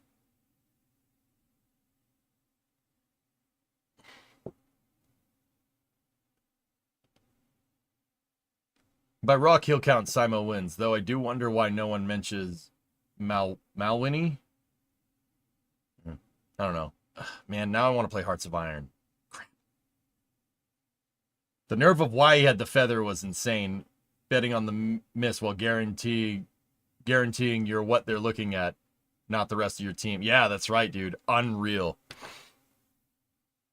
X-Wing. Mrs. X-Wing is in the Army Reserve and is a drill sergeant. She is very impressed with your YouTube tastes. Fat electricians, good people. Yeah, X-Wing, to be 100% honest with you, I do like firearms. I'm very interested in the mechanics behind how firearms works. So, like, I do watch Forgotten Weapons, Brendan Herrera from time to time. Demo Ranch. I don't watch them all the time. It's more car stuff and space stuff. But yeah, firearms are cool. I'm interested in the mechanics behind them. Just like any other piece of equipment. Go figure.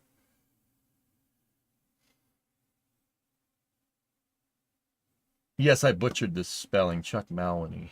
I've not heard of this dude. He's a U.S. Marine who holds the Corps' record for the most confirmed sniper kills, having 103 confirmed kills, 216 probable in 16 months during the Vietnam War. Yow. Whoa. That's crazy. I'm going to leave that article open. I'm going to read that later. I watch slow-mo guys, Tessa. Yeah, absolutely.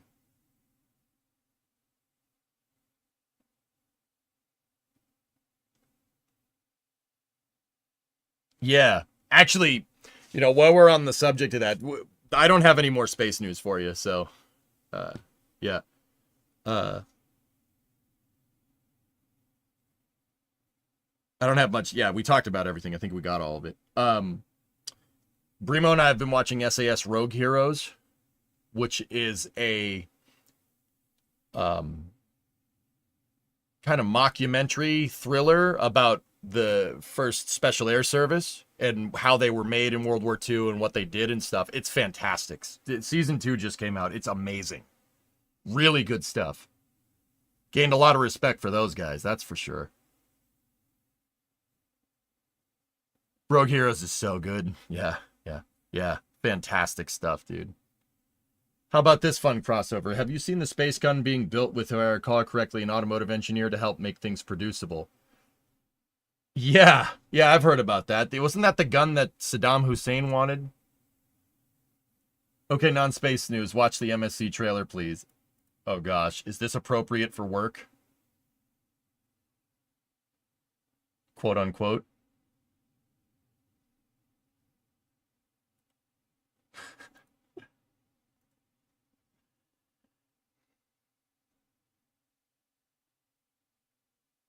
I need to reach out to another cousin as they worked for Martin Marietta before they merged. Apparently they have proposals and schematics of Saturn and Nova that were never built. Cool. No, a new one in Cali being built now. No. I haven't heard about that, Oculus. That's interesting. Cool. But yeah, X-Wing. I do like military history. Military history is very, very cool. I find that there's overlap, and keep in mind, I'm an armchair general at best, like, and an armchair rocket scientist. Like, I'm just a Twitch streamer. But from what I can surmise, the mentality that you need to do like a military operation is very similar to conducting a spaceflight mission. You gotta be absolutely sure. You gotta be prepared as best as you possibly can, no excuses, or else something bad's gonna happen. It seems to be a very similar type of mentality. Like, if you look at like Gene Kranz and Chris Kraft, the guys that wrote the book on how to run mission control, they're all ex-military. You know, that's not a coincidence. You know. So, yeah, I find that I kind of get how like tactics work, but I'm a civilian. I'm not active service or former service. No way. I'm just a civilian. It's like aviation maintenance, only more serious. Bingo, Dan. Yeah, that's all the same stuff, dude. Yeah, if, with airplane maintenance can basically boil down to one thing. If you're not sure that it's good to go, don't fly. Pretty simple stuff. It's these guys, long shot space. Oh, that! Dude, yeah, I saw this. Yeah, these guys. Yeah, okay. Good luck with that one. Forged in fire? When in doubt, throw it out. Yep. What's forged in fire? I've heard it before. You never send it with aviation. Ever. Yep, I'm going to make the call because I know what the right answer is. Yeah. The second you don't do that, people get hurt. Doesn't matter if it's airplanes, spacecraft, you know, a military operation, you gotta be careful. Forged in Fire is a TV show. Interesting. I'll have to watch that. It's a smithing reality TV show where people make blades and test them to win. Oh, that's kind of cool. I'm not really... Hand-to-hand combat does not interest me. It's a TV show that where they make knives and swords. Yeah, I don't know. I'm not a knife and sword guy, to be honest with you. I mean, I'm sure I'd appreciate it, but yeah.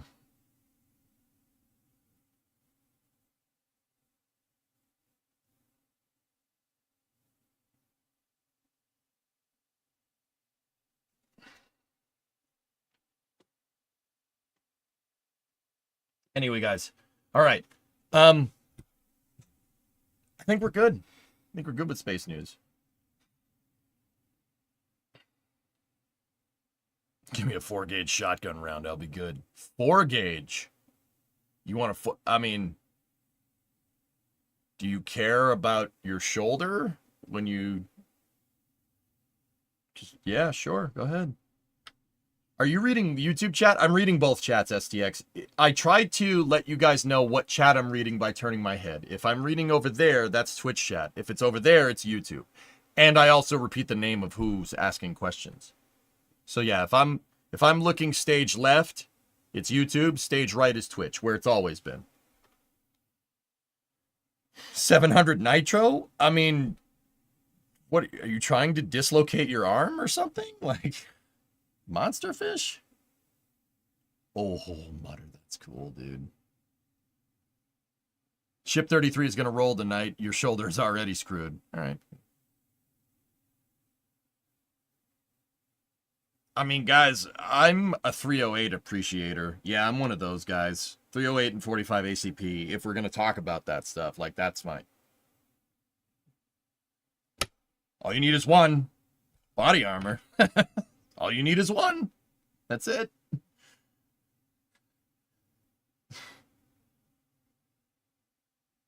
KS23, 6.3 gauge. All right. I mean, I'm not mad. That's just impressive.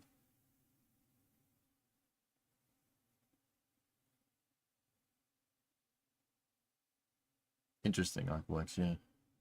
Like 45 since they don't make 46.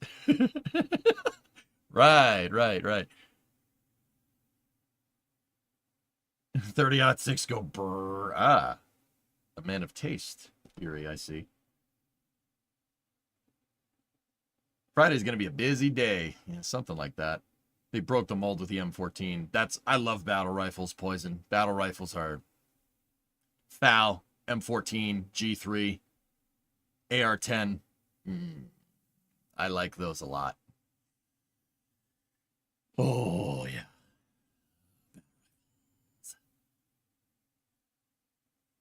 M14 is just an evolution of the Garand, so I like that too. It's a better version. M22. Ah, I see you're a sniper. Wait, isn't it an M21? Ever shoot an old M1? No, I've never shot an M1. I've never shot an M14 either, for what it's worth. I have shot a FAL, though, and I enjoyed every second of that. Just... You know? Somebody gifted a sub to Lost Kerbal. Thank you very much.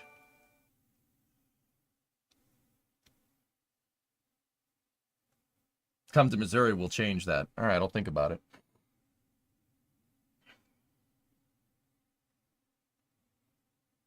Guy at the range once had a restored M1, and it was so sick. The ping was, yeah, the ding, you know. M2 carbine, or M3 carbine is a full auto M1. Yikes. Your carry is an FN 510, so your pistol experience is with 10 millimeter. 510 enjoyer, good for you. Good stuff, dudes. Good stuff. Yeah, I don't talk about guns too much. I don't think this is necessarily the right venue for this, you know. But it's very interesting, the evolution of, like, firearms, going from, like, a flintlock to gas-operated rotating bolt. Or, like, if you're an MP5 enjoyer or a G3, like a delayed roller bearing, that's very interesting mechanics. Yeah, very interesting stuff. Just traded in your Browning for a Shadow Systems XR920p. In Escape from Tarkov, they released a gun called Blicky. It's a 1mm handgun. I like fire. Yeah, all systems. That's kind of where I'm at. I like firearms the same way I appreciate, yeah, any mechanical equipment. Yeah, it's super interesting. Nice, Cozy. That's cool. All right. Well, guys, the Chris Vector. The Vector is very interesting, Dan, because you are using the blowback moment. So it's a 45 ACP direct blowback system. What the Vector does is it uses the blowback function to generate a moment of inertia that counters the recoil of the weapon. So you could just sit there with a Chris and go, you can just mag dump it and it doesn't rise on you. That's because the way the bolt works is that it goes backwards and then it has a connecting rod that goes down the grip. So the bolt going back moves a weight that goes down, and that weight makes the gun want to go down. It basically counteracts the recoil from the blowback. Very smart. Very interesting system. Any good news since we were reading about relativity? The relativity news is not ideal, Sea Kraken, but it doesn't mean that they're bankrupt. Like, that doesn't mean that they're done either. That just means that they're kind of floundering a little bit. Yeah, recoil mitigation. We went from Flint. Yeah, there you go. Watch video, por favor.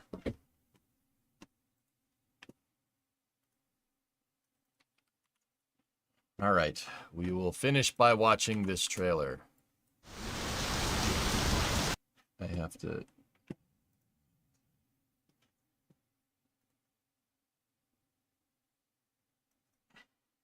All right, this is the last thing we're going to do. It's similar to the P90. Not really. No. The P90... I'd have to go look at I'd have to go read the manual of arms for one of those. I don't really know. I know the P90 is a bullpup and it has a weird corkscrew feed mechanism on the magazine, but in concept, not the actual mechanism. Yeah, the P90, as far as I can tell, is just blowback with 5.7mm ammunition. It's the same ammunition as a 5.7 because they're designed to go together. I don't think the P90's bolt goes down and counteracts recoil. The bullpup design of a P90 does that a lot better, but I don't know. All right, let's see what we got here. Summer car trailer.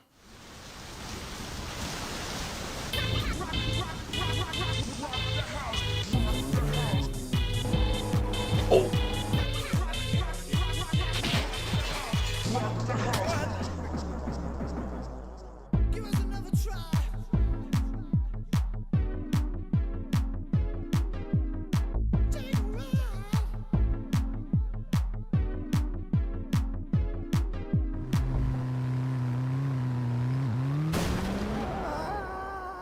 I'll tell you why this is not a Funkam. Is this the official trailer? Assembled eventually breaks down. Cops do not care about your car.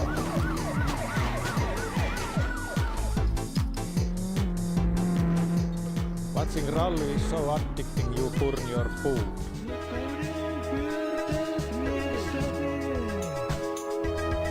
Dance band performs in play.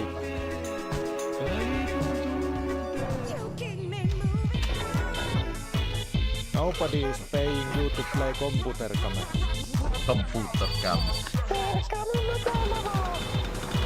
Grandma keeps repeating the same old crap.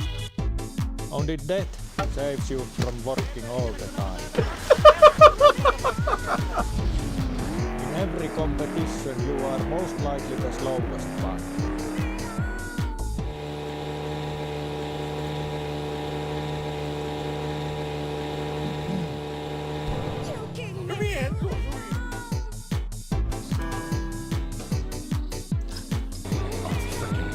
When you nail that hand tractor, nobody sees you. And when you file it, there are spectators witnessing. Car maintenance does not increase quality of life. And ignoring it can make things even worse.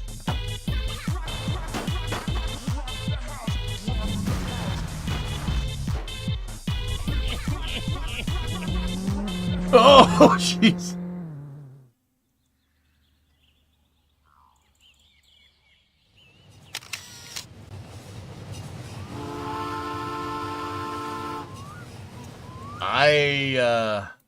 I've played a lot of this game. I have probably like 3,000 or 4,000 hours in MSC. I play on permadeath. I've never made it to the rally race.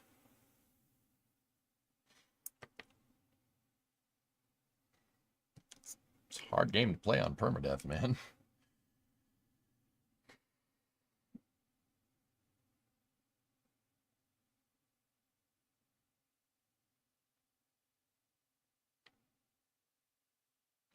Don't make me play that game again, please. Game's so difficult. That's it. Make it to the rally race this year.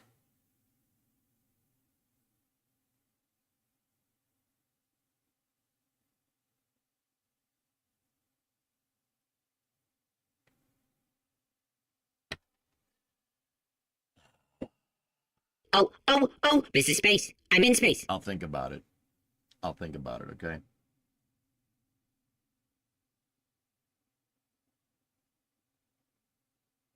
You don't look happy with the idea. I like the idea of playing Summer Car during the summer, boys, and that's pretty good. Game was taken out of early access and will be 1.0 soon. I know, Tara. Yeah, somebody linked it up right when they announced it. Insanity is doing the same thing over and over again while expecting different results. I know. That's why I stopped. Kevin! What are we talking about? Are we talking about the fact that Nuglin hasn't rolled out yet?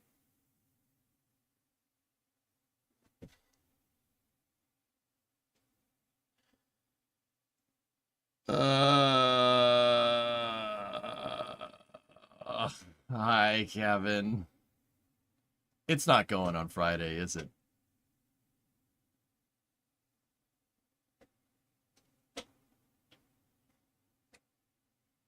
Yeah, Kevin's over in the Twitch chat, Outdoorsman. Yeah, KMR. Yeah, he lurks on the stream. He likes me for some reason. I don't know why. Hi, Kevin. Summer Car is an amazing game, Cozy. It is just... Yeah, that's probably... It's just... Yeah, that's the best way to describe that game. It's going on Monday at 4. Outdoorsman over in the YouTube chat, Kevin says ship 26. You bet it won't. If chat could find EJ a Nissan Cherry or a Datsun 100A, he'd wrench on. Oh, believe me, I could. Sasquatch, I could build that car. Yeah, if we found a 100A, yeah, I could take that thing apart with my eyes closed. And I know how to wire it because I wired that thing, and that thing has about a similar level of complexity to its wiring harness. Yep. Oh, I could fix that car. Yeah, absolutely. Oh yeah. No, you got to get Donut Operator's Hilux. I like Hilux's, Outdoorsman, but Hilux's ain't no match to some of the trucks I have sitting in my driveway. Best ship. Starship and New Glenn's launch delays have felt like playing Leapfrog. Yeah, Minx, it's such a pain in the butt, dude.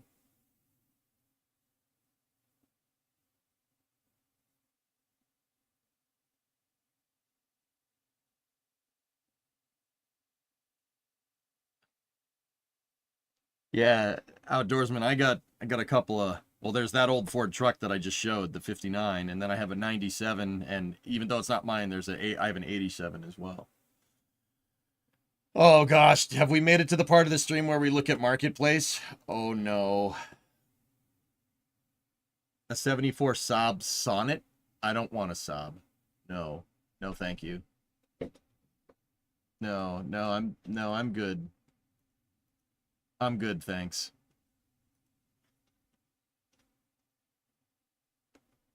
It were the used part of 26 for HLS testing. Who knows, dude? Maybe. The manual flip-up lights. Yeah, hard pass, dude. Good luck finding parts for that, Bill.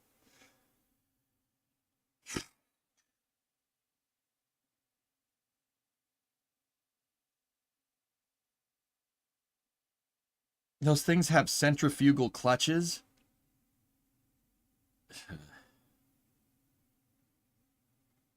Oh, dear.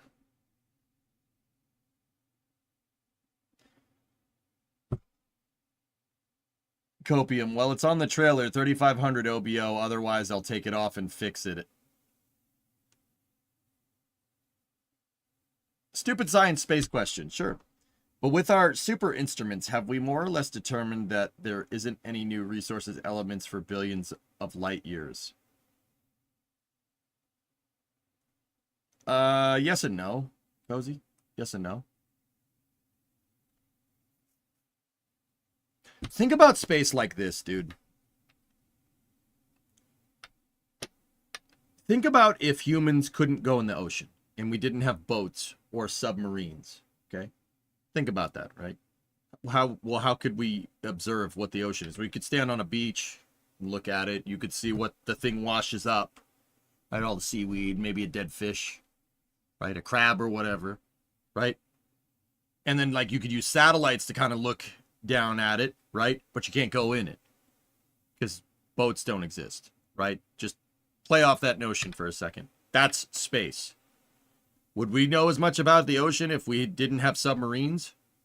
No, absolutely not. Not even close. Or boats, for that matter? No, no way. We need...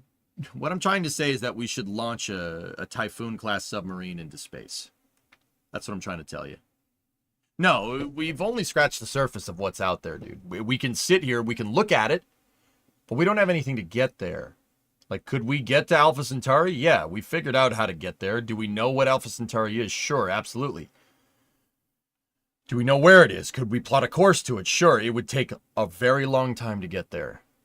It would be like trying to cross the ocean in a rowboat. We need to go out there and look. But we need better ways to go out there and look. Think about it like that.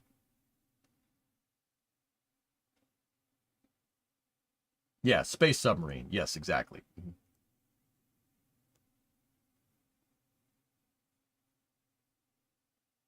All right. Anyway, guys, I have to go look at itineraries. I will tell you what my plans are regarding Flight 7. And Kevin, you too, if you're still here.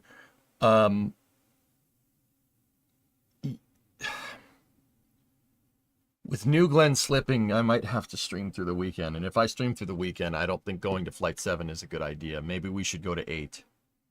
Thank you for your patience. Tara, don't worry about it. Kevin, I was planning on going down there, but I don't have any plane tickets made. So unless I want to drive over to you and we get in the car and we drive for like 30 hours straight to Boca, it's going to be a little bit of a fat chance because I want to cover New Glenn and Starship, you know? I might wait for Flight 8 just because, yeah, New Glenn's is really screwing this up. Oh, nice, Hellfish. Yeah, I'll check that out. We can support you at the bunkhouse. Give you a place to stream.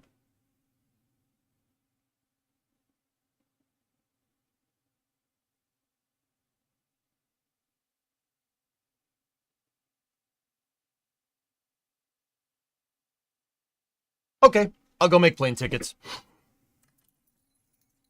Okay, I'll go make plane tickets. Kevin, let can I talk to you in over in voice for a little bit after this?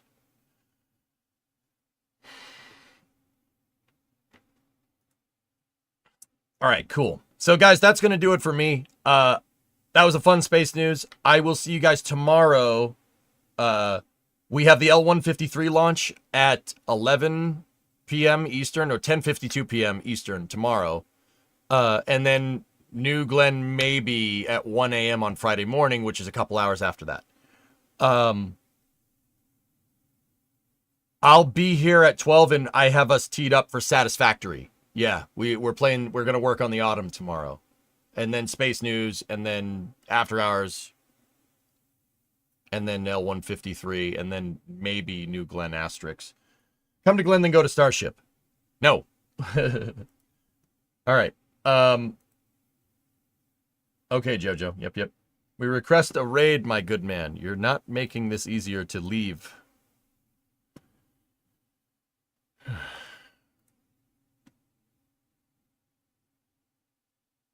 Yeah, Drool, for sure.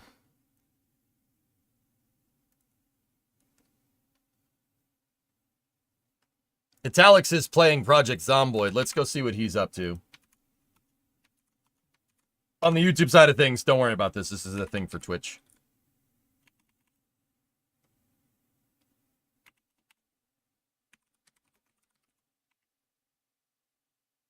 Go see what Italix is up to, guys, and I will talk to you later. Kevin, I'll see you over in voice in a moment. Go see what he's up to. Thank you very much for watching, guys. I'll see you guys tomorrow. I'll see you all tomorrow at, noontime. Regular start time. Thank you very much for watching. Have a good night.